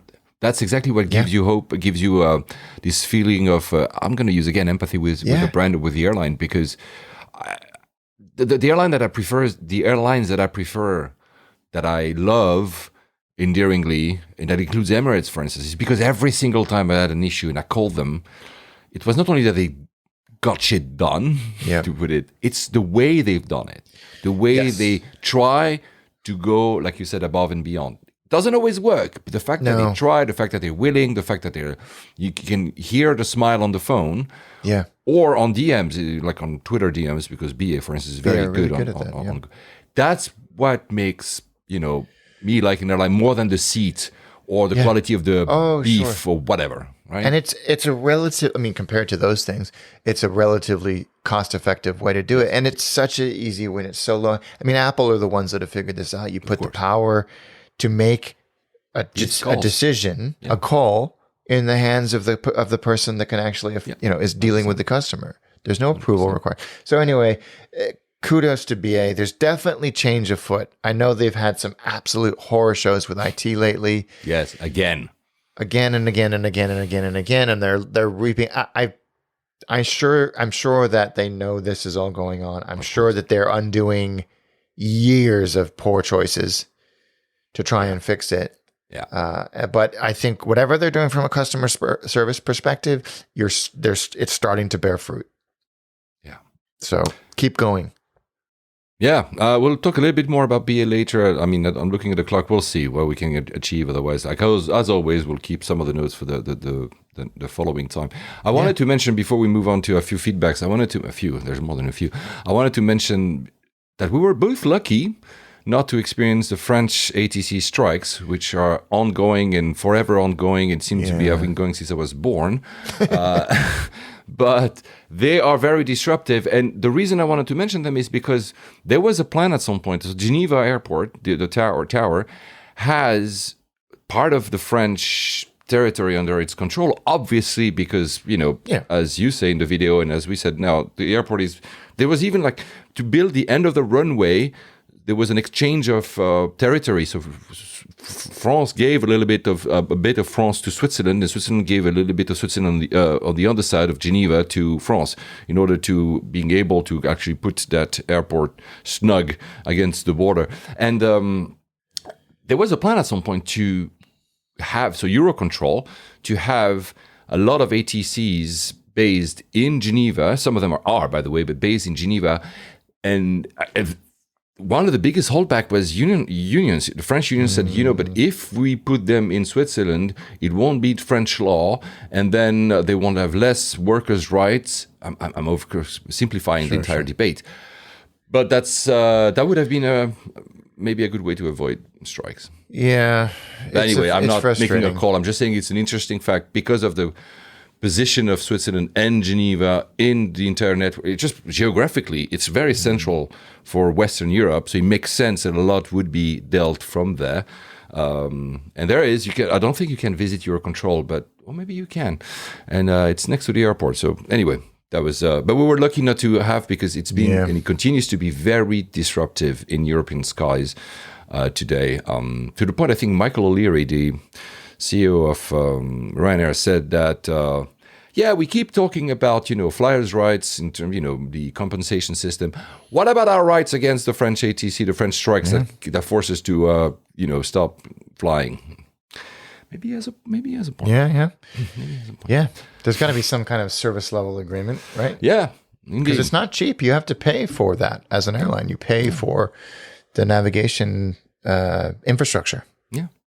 So a few reviews, all 5 stars, if you guys are being too kind with us.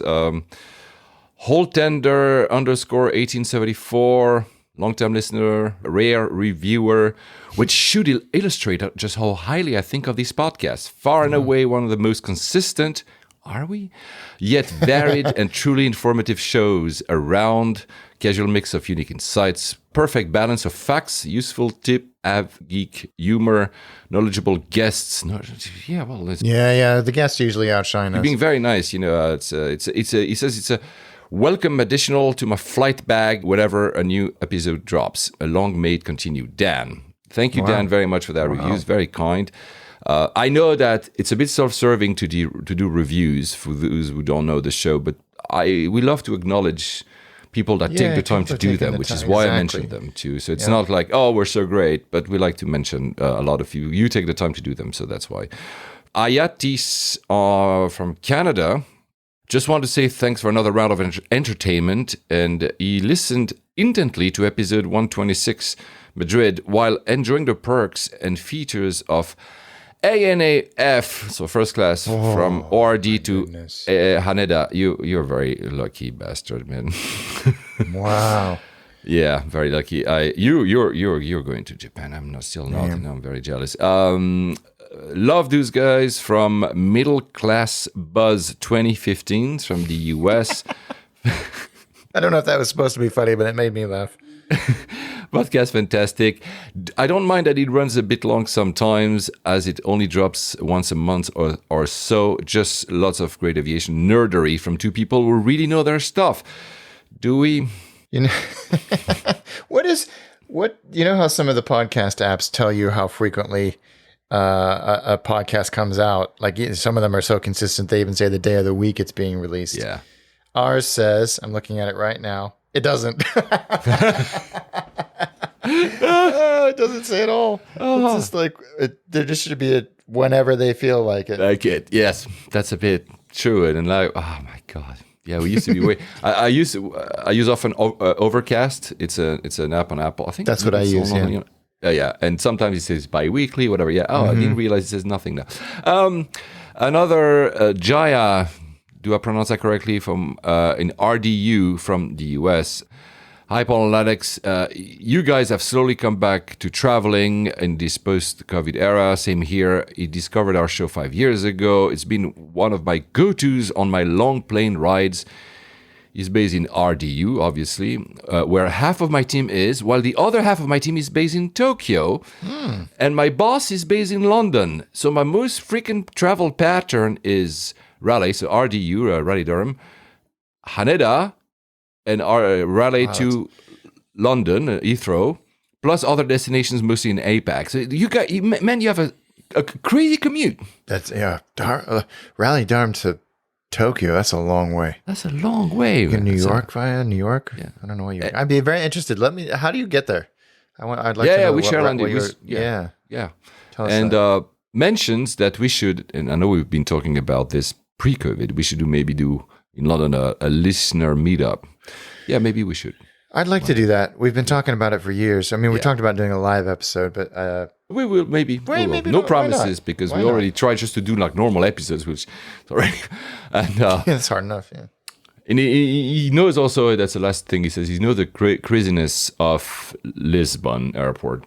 I think we have to do Lisbon as an airport once because I also have contrasting opinion on that airport. You just had a story that you talked about in the last episode, and we've never covered it, so maybe we'll do once. I mean, we have so many we haven't covered anyway. I want to make a shout out to Matt from AFF On Air. It's another podcast that I recently discovered, like last week, literally, the Australian Freaking Flyer podcast. Oh, cool. We have a common friend, Mark, and Matt, whom I don't know, said to Mark that we are his favorite podcast. And so thank you. And it's a great, I've started listening to AFF On Air. I repeat that because I'm going to forget to put it in the show notes. AFF On Air. Or you're just Google Australian Freaking Flyer podcast and you'll get, it's going to be the first results on Google. DuckDuckGo, whatever, and it's a pretty cool. I learned a lot, so you should listen to that. The saga of Frank Loesel, our friend who went, guys, you remember, he flew from Germany to Japan via London, which we found very. He tells us that he had a great experience at ANA, business class. How can you not have a great experience? Yeah. The service is really good. He chose a Japanese food option on both legs. He says the privacy of the cabin is great. So is the space. Remember, he's the very tall guy, taller than me. He said there's a huge 4K screen. So really, he enjoyed it a lot. Less IFE options than Emirates, but who does have... Yeah, I know. There's no one that comes close. Exactly.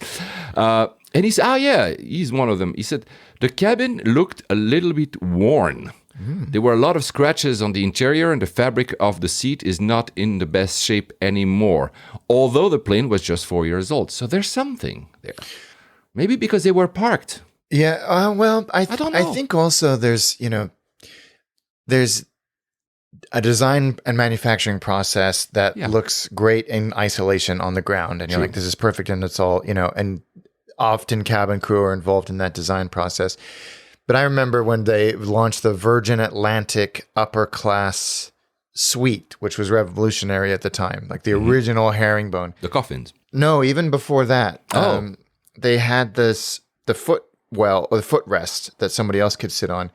And the carts would brush up against it and fray the material. Oh, I see. Yeah. And my friend was the guy whose name is on the patent of those seats. Nice. And he was saying the only way that we were going to figure that out is when they were in the sky and they were being used. He's like, you see, now we know and then Adam went on and designed all the Virgin America stuff and then the Virgin Galactic stuff.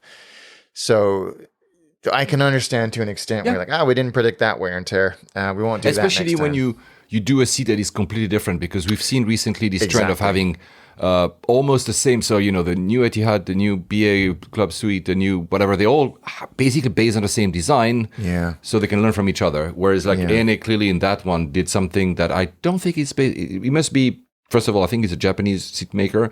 Yes. But also, it must be kind of custom made for ANA. So anyway, I'm still jealous that you've done, Frank, you've done that flight. Martin Hammer. Yeah, what a nice guy. Who works at Swiss. Remember, we mentioned him last time. I think he also made a comment on your YouTube. He did. He was very kind. Yeah, I think he says it's a joy to see us both on a video about cheese and chocolate or something. He's very glad that you flew Swiss, obviously. He says he doesn't remember you talking about Swiss, but you had flown Swiss before.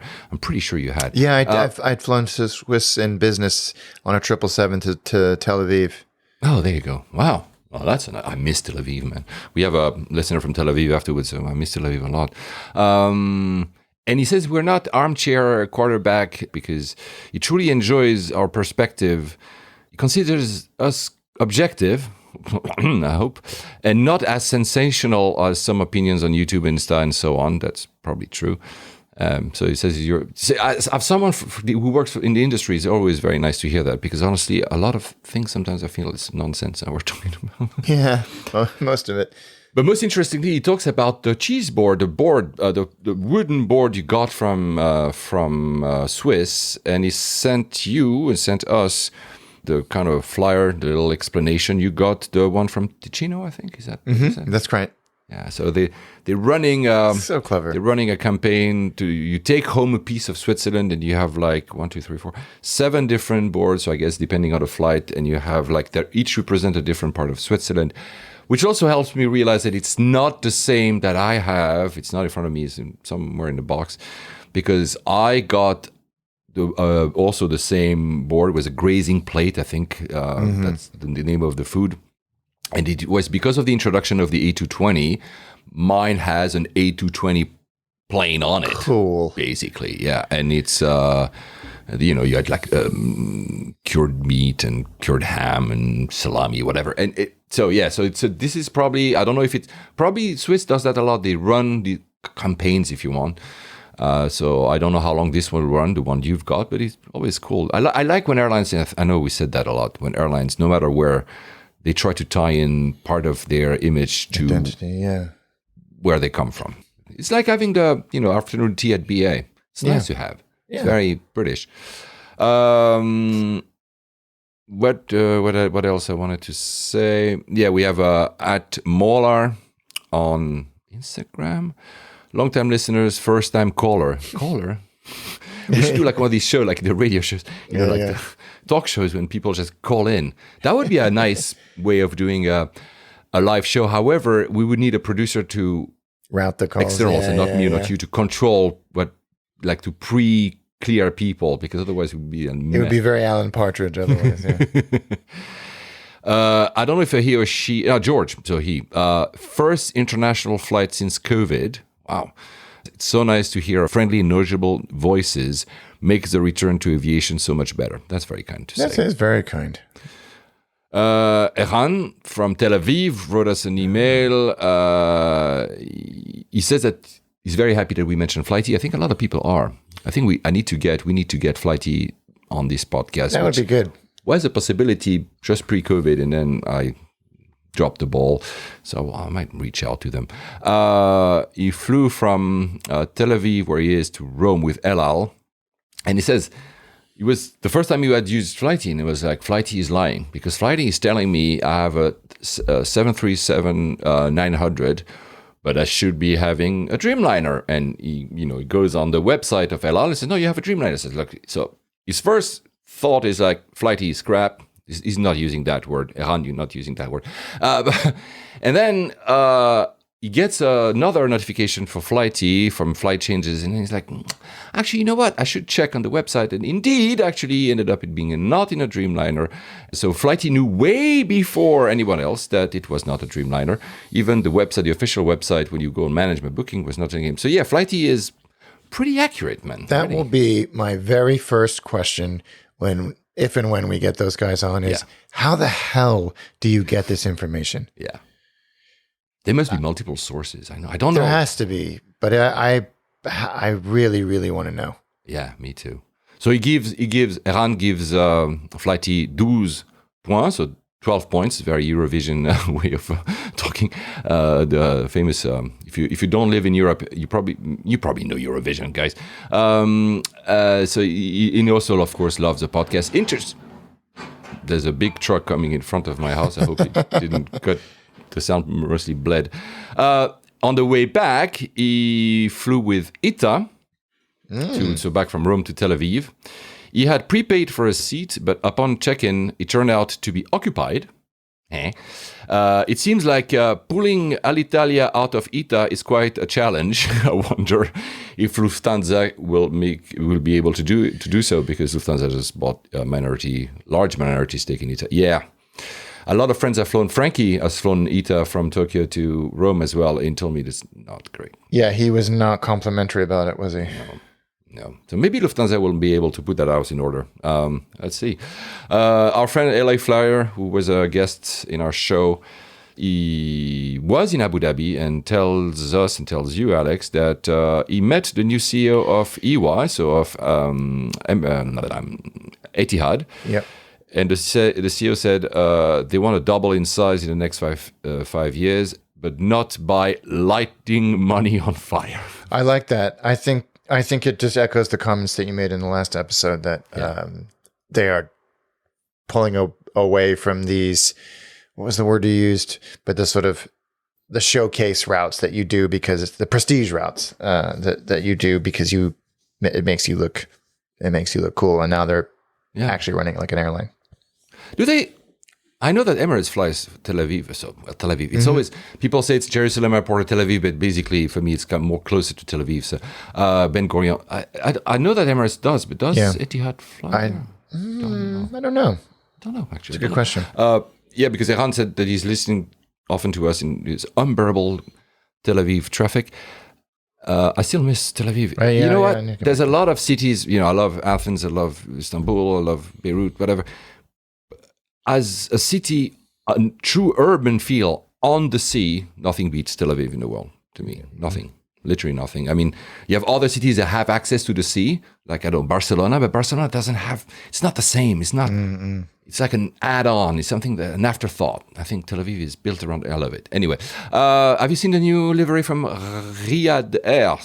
Yes. Yes. Lots of paint, but it looks really cool. Bluish. There has obviously been some massive leap in aircraft paint technology, because it was always strip it back to the metal or do it in white to save yourself weight and cost. And that was it. That's why we got Euro white. That's why American Airlines didn't paint most of their airplanes for a generation. Yeah.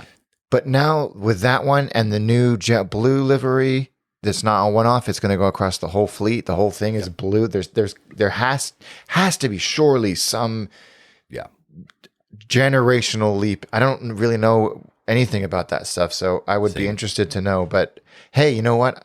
As a casual observer, great. It means we get more exciting liveries. And they look striking when you see them on the ground. I mean, that one, Riyadh Air, just Google it up, guys. Like some kind of royal blue and some kind of light blue on the tail. It's striking. Yeah, you cannot miss it. And I like excited. That. I'm excited to see those airplanes. And we had, I'm wondering if it's not the same that earlier gave us a review, but I'm not going to take that. On Instagram, there was a comment on our last episode. Ivis, maybe you're the same guy. Anyway, what a great episode. So the one on Abu Dhabi. Listen to it. That's a very important bit. Listen to it cycling to Heathrow for 2 hours. So he cycles to Heathrow. Probably works there because he says, glad to hear you're feeling BA are improving. I do believe that he's working for BA. Yeah. I do understand that he's working for BA. So having someone that agrees, I mean, of course, he's bought in, he's like a skin in the game because he works for BA. Or maybe Avis, you work for Heathrow, but he's glad that we are feeling that BA is improving. Yes, we are feeling that BA is improving. Maybe thanks to you, man, Ivis. So yeah.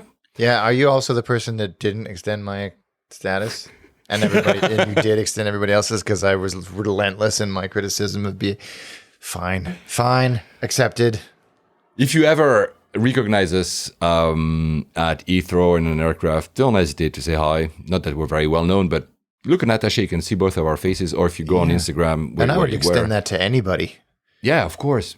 Where The amount of where- times that people have sent me messages saying, "Hey, I saw you." I'm like, "Come and say hi. Let's come geek and say out hi. over-" Yeah, please. I had that also very recently. I think someone saw me in Geneva actually, and they said, "Oh, I saw you. I thought it was you," but I'm like, just say hi. I'm not going to bite. I don't know. Do we have time? Yeah, maybe you want to say a little bit about Dublin. I think you went to Dublin. Yeah, I'll talk briefly about it. Briefly, yeah. I did go to Dublin for a speech, and I did fly to London City this time. Client was paying, so it was less of an issue in terms of having to do all the research. London for City, cost. which did it? Sorry to interrupt. Did London City already have the no liquid, the new things, the new CT scan that allows you not? Yeah, the previous time that I had gone, they were training people on how to use that scanner, and they had shut all of the other lanes, and so it took a while. I talked about it on an episode of like maybe 6 months ago. This time, it was all operational, and the education this time was for the passengers. Don't take anything out. Don't take anything out. And so it went through. The city is still a construction site, both on the airfield itself and in the terminal. That stupid goddamn piece of crap building that I'm sure is really important to the operation of the airport blocks the view. But and again, I mentioned this last time I flew through city, but they've done the way that they have given a facelift to all of the gates that extend west is really nice. It's bright and airy, and it used to be sort of quite dank and dingy, like you were going and subterranean almost, even though somehow you were above ground. But it's Made me almost spill my coffee. Sorry. sorry, but it's true. It was. But the work they've done has been absolutely worth it. Nice. I flew on a BA 190. I was in business. I have found it's always a positive experience on BA City Flyer, especially in business, and it's such a short hop Yeah, it is. over to Dublin. You just kind of basically fly down the coast until you come out over the Irish Sea and then land. But you never that takeoff from city never ever gets old. Yeah. Full thrust, take the brake off, and I haven't boom. done it in a while. But the food was good. The food has always been noticeably better on BA City Flyer than it has been on BA Mainline, and it was like a cold lentil salad and nice bottles of branded champagne, better brands than you get on BA Mainline, even on long haul. So and this service was efficient, but not sort of. They didn't really have time to do anything above and beyond, but it was got my food. It was great. But when I landed at Dublin, I did like maybe a quadruple take, and I was like, I know that airplane, and sat parked. Actually, in the thick of it, amongst everything else, was Air Force One. Nice. And I'd forgotten that Biden was in town Yeah. for a few days, actually. And behind Air Force One were two C-32s, which is the military version of the 757, or as my brother Will said, the fledgling 747 that hasn't grown its hump yet. Which I thought was pretty funny. That's a cute way of describing. And there were vehicles parked around it. Biden was in Dublin at that moment, so it wasn't like he was coming and going. But we taxied right past it. I had seen Air Force One a couple of times in person, but I don't think I had ever seen the sort of the operational fuselage that comes with it. You know, those two supporting C-32s, all of the support vehicles around it.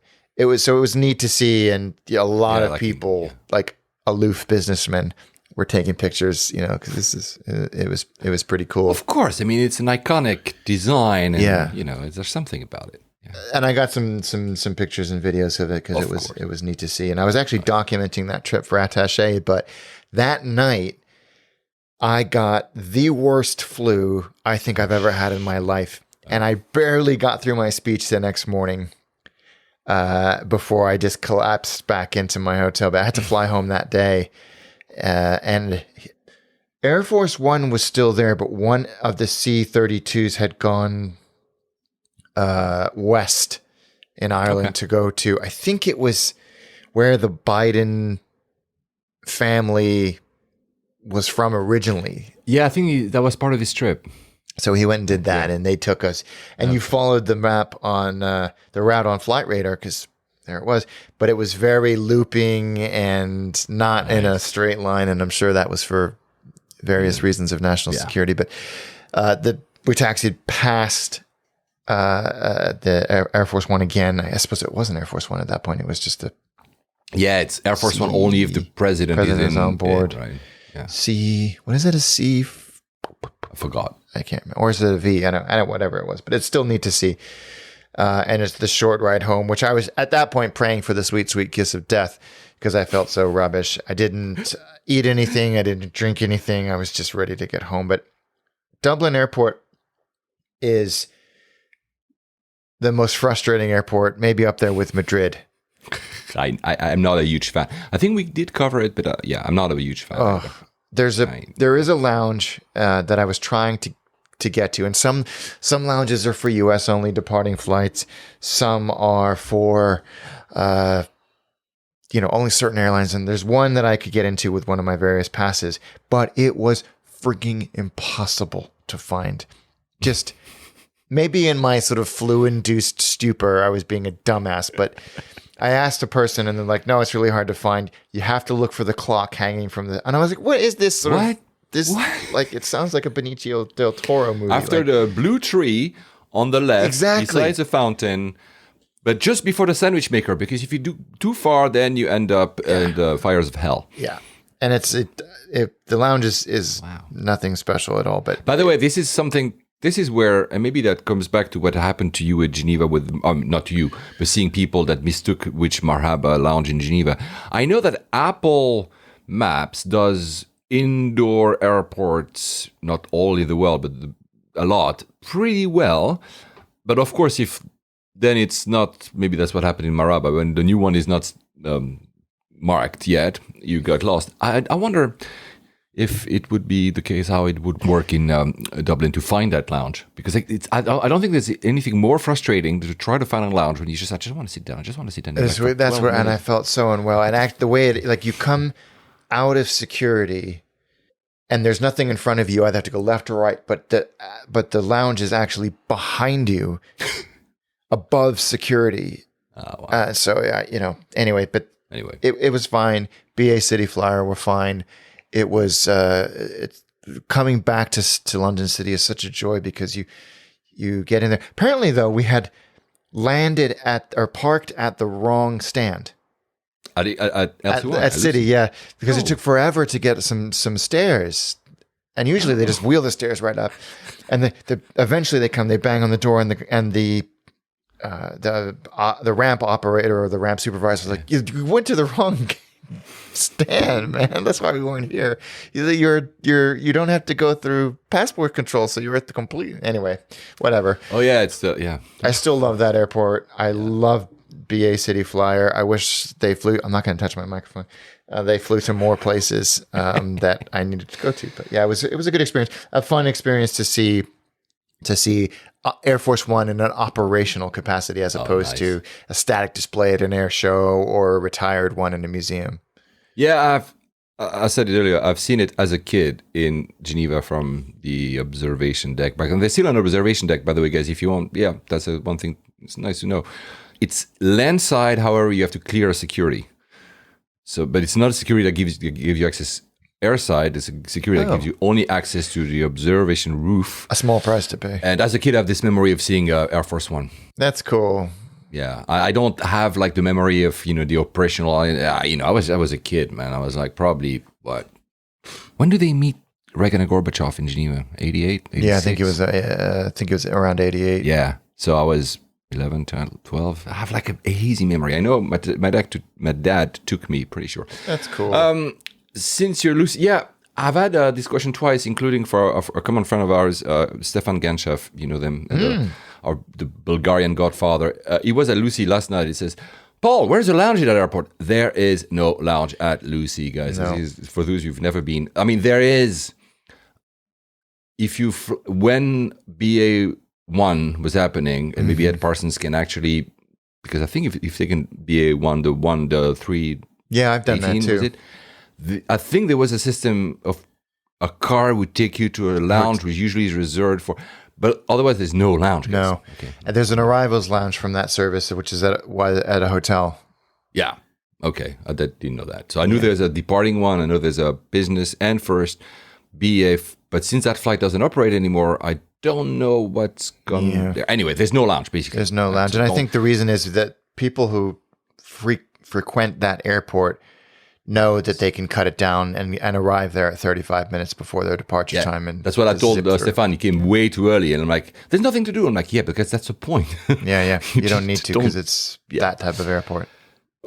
Since we talked about the CT scans, which will be rolled out all across the UK by the end of 2024, and Europe Amsterdam has them already. There's a few airports, so allow you not to take anything out. I think I mentioned a few episodes ago, but I'm not sure. One of the reasons I do not travel with my cameras that have film, old-fashioned film, is that it's always a bit itchy on the X-ray. But for sure, the new CT scans will destroy film. Oh. And I met at the Leica event someone you knew very well, that I don't know well, but you know very well, because when you released your book, Attaché Travel Book, Volume 1, There was never a Volume 2, man. I'm still waiting. One of the perks of the Kickstarter, Kickstarter campaign, was a photo of him. So from him, Dan Rubin. Oh, Dan Rubin, such a lovely guy. He was at a Leica event the other night, we're talking like 3 weeks ago or something, 4 weeks ago, for the launch of the Leica Q3. And I asked him, because I know he does a lot of film, I said, what happens in the airport with these new machines? And he told me that the TSAs in the US, if you have roll of films, they're all trained, it's very good, they will accept manual checks. So you don't put it in it, you just hand the film over to the security people, and they will, his experience is that they are very good. He says that Zurich is not. So see, for once, is something that. So basically, they don't care. So that's an issue, because even if you try with these new CT scans, if you put your roll of films into one of these boxes that is a bit like a Faraday cage, I think it can even still warp them no matter what. So apparently Zurich is not good. But I was asking him about the UK. Because I know that Gatwick has always been good with that. You can always ask, if you have a roll of film, can I not put it in the X-ray or in the machine, and they will check it. But Heathrow was historically very bad. They never gave a shit, pardon my French. But he tells me that because the machines are being introduced, they've been training the security staff at Heathrow, and now, so if you are someone who loves their film, their roll of films, they will do hand checks. So Heathrow is now no more an issue. So it's nice. Guys, you probably have more information if you are a photographer like I am, but I mostly do digital. But it's nice to know that airports are thinking about it. Yeah, because almost no one does film anymore. No, I'm glad that they have that, at least on their minds. You were in Ireland, Belfast. We talked about last time global airlines, when they wanted to put these 380s to the US. I didn't realize there's a startup airline that wants to start operations from Belfast called Fly Atlantic. And they will fly to the US, or yet another competitor to that Tattle market. I think they want 321 neos. However, they just delayed their start to spring 2025. I'm like, because there's no availability of aircrafts. That's what I think you said last time. There's no aircrafts in the world. They cannot find them. We've said that anyone who puts pressure on the cartel that flies across the Atlantic is good. Good with me. No one has come at me with anything supporting global airlines and their A380 thing, but I think the aircraft shortage is going to be a problem. Pilot shortage is going to be a problem. So we'll have to see. But I think actually now that you've seen those narrow bodies being able to go across the Atlantic, acquisition costs and operating costs are dropping. So maybe we will see some good competition, but not in a 380. No, not in the 380. But I mean, these guys won 321, so basically Yeah, JetBlue. exactly. Yeah. Actually, there was an article about Tim Clark, the CEO of. Is he still a CEO? Because he was supposed to leave, and then because of COVID, stayed, and he will be the CEO until he dies. Which I mean, I like it because he's such an admirable person. He's so happy to have the 380s because he says, they're full, but in a constrained market. Both of like having simply capacity in general and no aircrafts coming he's a baller with that the 380. The fact that he has 380, we always said, at least I always said that, of course, 4 engines, they were, it was bound to be that they will stop production. However, I think in the next 10 years, it's a huge advantage to have the Thieless 380 because with the capacity constraints we have now, it's just a winner. Yeah, just a winner. Yeah, absolutely. And it's just a good experience. We've always said that from the beginning. Yeah, we love it. Yeah. The 777X, which will replace actually the 380 at Emirates, but also at other airlines, is still delayed, obviously. However, I don't know if you've seen, we have seen for the first time the windows inside. No, I didn't see that. So they're very similar to the one on the Dreamliner. I believe they're even the same size, so these big windows. Lovely. What is interesting, however, is the button for the dimming. So the dimming will be similar to the Dreamliner, which is this kind of shade of, what is it, liquid gel? Mm-hmm. Something like that, yeah. They put like a shower gel in there. Right. Someone pressing on. There's 5... There's like it's not 5 buttons, but like it's a row of buttons, and each of them shows you a dimming, less to more dimmed. It's clearer to understand what you're doing. Yeah. And you can stop it at one stage. On the Dreamliner, you keep pressing it until like, oh, this is the one I want. There you just say, maybe 80, it doesn't say 80%, but you can realize it's probably like 20, 40, 60, and 80%, and plus 100%. Of course, that also means that the flight attendants will be able to lock you on any setting, and I hate that. I'm not a big fan of that either. Especially daylight flights. Oh, we're gonna put you to sleep. So soon they'll also put some gas to sleep for 12 hours. You forgot you even like in the Fifth Element. Yeah. Talking about another thing that happened since the Vomit Pro for $4,000 of Apple Pro. Vomit Pro. No, I'm kidding. One of the images they had, everybody knows that we're talking about the Vision Pro. One of the images they had in their introduction movie, whatever, was a lady wearing these goggles in an aircraft, probably as IFE. Would you do that? I can't remember if it was you I was talking to this about, but we had talked about that some airlines had offered VR headsets in flight, and people were feeling unwell after a few minutes. But I read or heard, or somebody, maybe it was even you, said that because of the refresh rate of the screens inside that, you won't have that problem. Yeah, there's no latency between when your head moves to what you see. So, for instance, that's what I read as well. I don't think we talked about it between us, but yeah, you can put like a movie in front of you, and then you can leave, I think with the crown, so the little button, you can decide if you want to leave a little bit of reality around it. Mm-hmm. And when you do that, if you move, and we always move even like unconsciously, a little bit ahead, it's completely, there's no latency. So there's apparently, like I said, there's no sense of dizziness that has even like a slight latency. Is like what you do and your eyes need to compute is slightly different from what your physical movements. Yeah. So yeah, I mean, it's expensive, but yeah. But you know what? I started looking at that keynote from Apple a bit, not cynical, but like, yeah, this is not for me. I'm too old for this shit type of guy. And then I was like, okay, they're very good at marketing. But then I was like, you know what? So pretty clever shit. I felt like a tech demo platform. Like, basically, look how far ahead of everybody we are with this stuff. Right. Which, hey, you know what? You got to do. I thought it was cool. I can't ever imagine myself using one. But would I use that on a plane if it got to that point where it was like, yeah, maybe. I've seen some VR goggles that people use. They attach it to their Steam Deck, and it gives them a nice big screen. And people were asking about using it on planes, and it has the same thing where there's actual glass, so there's not a screen. We have to worry about latency, so you do see what's around you, which is kind of cool. Maybe some airlines, maybe like I don't know, Emirates could offer that in first class. Maybe, I mean, apparently there's a simple, quick setup, 5 minutes to do. Maybe also if you wear glasses and whatever. But that could be something that. No, I'm sure it'll happen. I'm sure it'll happen. I want to try.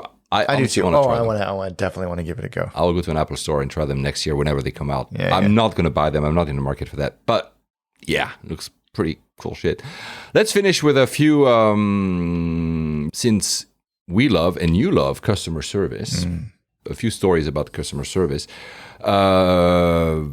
Which one was? Yeah, the picture of Marianne Rintel, the CEO of KLM. She's in her first year tenure as a CEO of KLM, and it was the photo circulated online. This is how I learned it, at least. She was serving passengers with a full, uniform from LA to Amsterdam in a Dreamliner. So she had the crew uniform and everything. And from the photo, she's clearly not in business class, either eco or premium eco. It's pretty cool. Yeah. No? Yeah, I think it's very cool. It's not like Alex Cruz putting on a high-vis vest to give a speech. Do you remember that? Yeah, I'm going to fix IT. With the high-vis vest. It's very refreshing when you see. I mean, if she worked the same hours as the rest of the crew. I wouldn't know that. But still, the fact that she has like a direct experience. Yeah, I think it's cool. And I hopefully they didn't reveal to the passengers who she was. And so she got a real experience of what this is like. Yeah, I think maybe someone recognized her because the picture seems it's clearly not a PR thing. Yeah. It's not. It looks like Alex or me sat at our seat and I do a double take. Is that? Mm-hmm. Yeah, I mean, I like it. I like. It's like being the CEO, but still answering the phone yourself or customer care or something. Yeah. I like this type of idea. The other. That was in the headlines is the chairman of Starlux. Starlux is this Taipei-based airline. We've been talking a lot about it, including pre-COVID, and so he did when he flew. Yeah, when the first flight that happened, he flew it himself. So he's a pilot. So he flew. I think was a Dreamliner or 350. 350.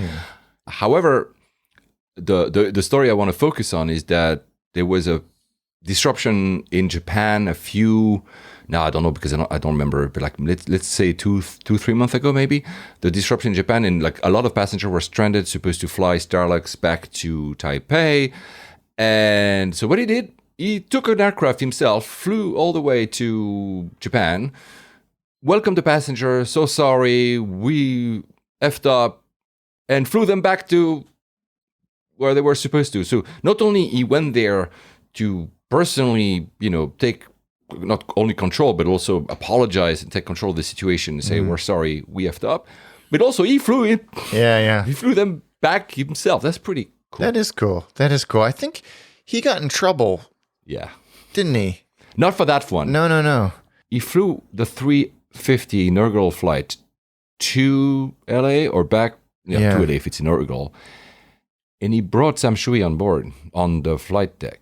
But on the ground. I'm not sure. Was it on the ground? It was on the ground, and I guess there's some. I didn't see the video. Stipulation that's not okay to do that in. I guess it's Taiwanese aviation law. Yeah, exactly. The equivalent of the FAA. Yeah, and they said, well, technically you shouldn't have done that, and we're going to at the very least investigate. Which is a shame because it takes away from these other two wonderful stories, and I hope nothing comes of it. And they're like, don't do that again because you should really know that that's not. I think at worst you'll get a fine. Yeah, and I don't think, if I remember correctly, the fine was not huge either. No, it's still there, but it's not like we're not talking about hundreds of thousands of dollars or whatever. But yeah, it's it's cool that you're a pilot and also like the chairman, and that you do these. And I get it that it's cool to share with an Av geek, Sam Shui, who has a great influence for, a lot of people watch him. Why not? Yeah. Oh, for sure. Absolutely. Well, was there not one of our listeners that said that he was going on vacation and he thinks Ed Bastian was Oh yeah, next to him with his granddaughter maybe. Yeah, in Economy. Yeah, in Economy, a couple of episodes playing ago. Play-Doh. Yeah. I don't remember who was that. One of our listeners, I'm really sorry, he or she, whoever sent us that. Yeah. Yeah. Yeah, So, in Economy, I remember that. It was a couple of episodes, 3 episodes ago, maybe. to close up the show, yeah, you're going to Japan, bastard. You will discuss that in... We don't know the recording situation in the summer. We'll figure that out during the summer. There will be another episode before Alex leaves. And then I don't know. We'll see. So hopefully we'll figure it out with you, Alex. But we had Alex Ostreicher sending us pictures of a trip he did in Japan. It was in the Red Room, the gel lounge in Haneda. It looks great. But especially he sent us pictures of his food on gel in business class, and I'm like, bastard. Yeah, it looked really, really... He said, well, didn't you say it was the best Yeah, I think the best. airline food he'd ever had? I think he's even more effusive than that. I think the best airplane food of his life. That's what he said. Yeah. Pretty sure. He had a heck of a journey. That's so I've been picking his brain about, because he went to a bunch of baseball games, and I want to as well. No, have you never seen baseball in Japan? No, I'm always there. It's quite an in experience. the wrong time of year, and finally I'm going to go for my birthday and go to a game. So, and he went to like 5 maybe, so all over Japan. So I It's a very different experience from a US game. It's lovely. yeah, I can't wait. Do you have a team that you support in Japan? I have only because they were the first pieces of merch I've ever bought, but the Tokyo Yakult Swallows, who apparently are having a terrible season, but they play, and this is all great information that Alex Ostreicher gave me. They play in one of the beautiful old outdoor stadiums in Tokyo, so we're gonna go see them. Yeah, I'm a Tohoku Rakuten Golden Eagles. I have the gear. Nice. You know why? Because I met 10 years ago the founder and CEO of Rakuten, Mikitani-san. And as a gift, he gave me a cap of that team. And that's after me living in Japan, right? I hadn't already left. And the guy was so cool in general that I'm like, you know what? I never had a skin in the game in Japan, but I'm going to support that team. I told him that on the spot. And since then, I've been, that's the Golden Eagles. There you go. Oh, yeah. Of course, we haven't mentioned it, but we should, for those who live under a rock. There's no more restrictions to go to Japan. No more 3 jabs, no more COVID test, no more nothing. Yeah. You just go. I think from our friends living there that as well, I think there's, of course, still a lot of masking, but it's going down a bit. I don't care about masking. I'm just saying if it's something you care about. And I think it's full. It's packed. You're going to tell me how packed. Are you going July or August? End of July through beginning of August. It's going to be very hot. Yeah, actually, it's not too bad. No, I love it. It's just that. Have you ever experienced Tokyo in early August? I have not, but I have experienced Southeast Asia and yeah, so it's the same. Yeah. It's really the month when suddenly you I'm in Southeast Asia. I'm in Singapore or in Manila or in... It's really hot, but it still is amazing. So yeah, we'll discuss later. And to finish, because we just mentioned food, because we had a lot of people asking us about this. There was this headline, I don't know if you've seen, of Air New Zealand weighing passengers, and of course, like all these headlines, they're completely misleading because they're really led with, you're gonna be put on the scale before entering the aircraft, which is absolutely not the case. What they're doing is they're just upgrading, like every 10 years, whatever we're gonna ask a few passengers, 5,000, 10,000, and we make new averages to make sure that in this instance, for instance, have people put weight during COVID. Yeah. Right? So it's not as if people will weight you. Totally reasonable. Right? They will not. Yeah. So and I know that EASA, the equivalent of the FAA in Europe, has done that in the summer of 2022. So last summer, they've done it. Interestingly, and I think that's very smart. They not only weigh Paul and Alex, we're not going to disclose our weight publicly, but they weighted you, with your carry-on. Smart. And they said, people the last time they did it, I think it was 2008. People didn't lose or gain weight. So the average is the same as in 15 years ago. However, the stuff you put in your carry-on has increased. Oh, I believe that. So overall, they had to make an adjustment for, how much fuel, etc. They had to make an adjustment in Europe because of the amount of stuff that we put in our carry-ons. And you know what? The men put more stuff than women. Oh, I completely believe that. Yeah. So there you go. So not only we are on average more heavier, but also we put more shit Crap in our in our- carry-on. yeah. So there you go. There you go. Final thought. Maybe I think you wanted to talk about it. The sad passing of Brian Scholl. Yes.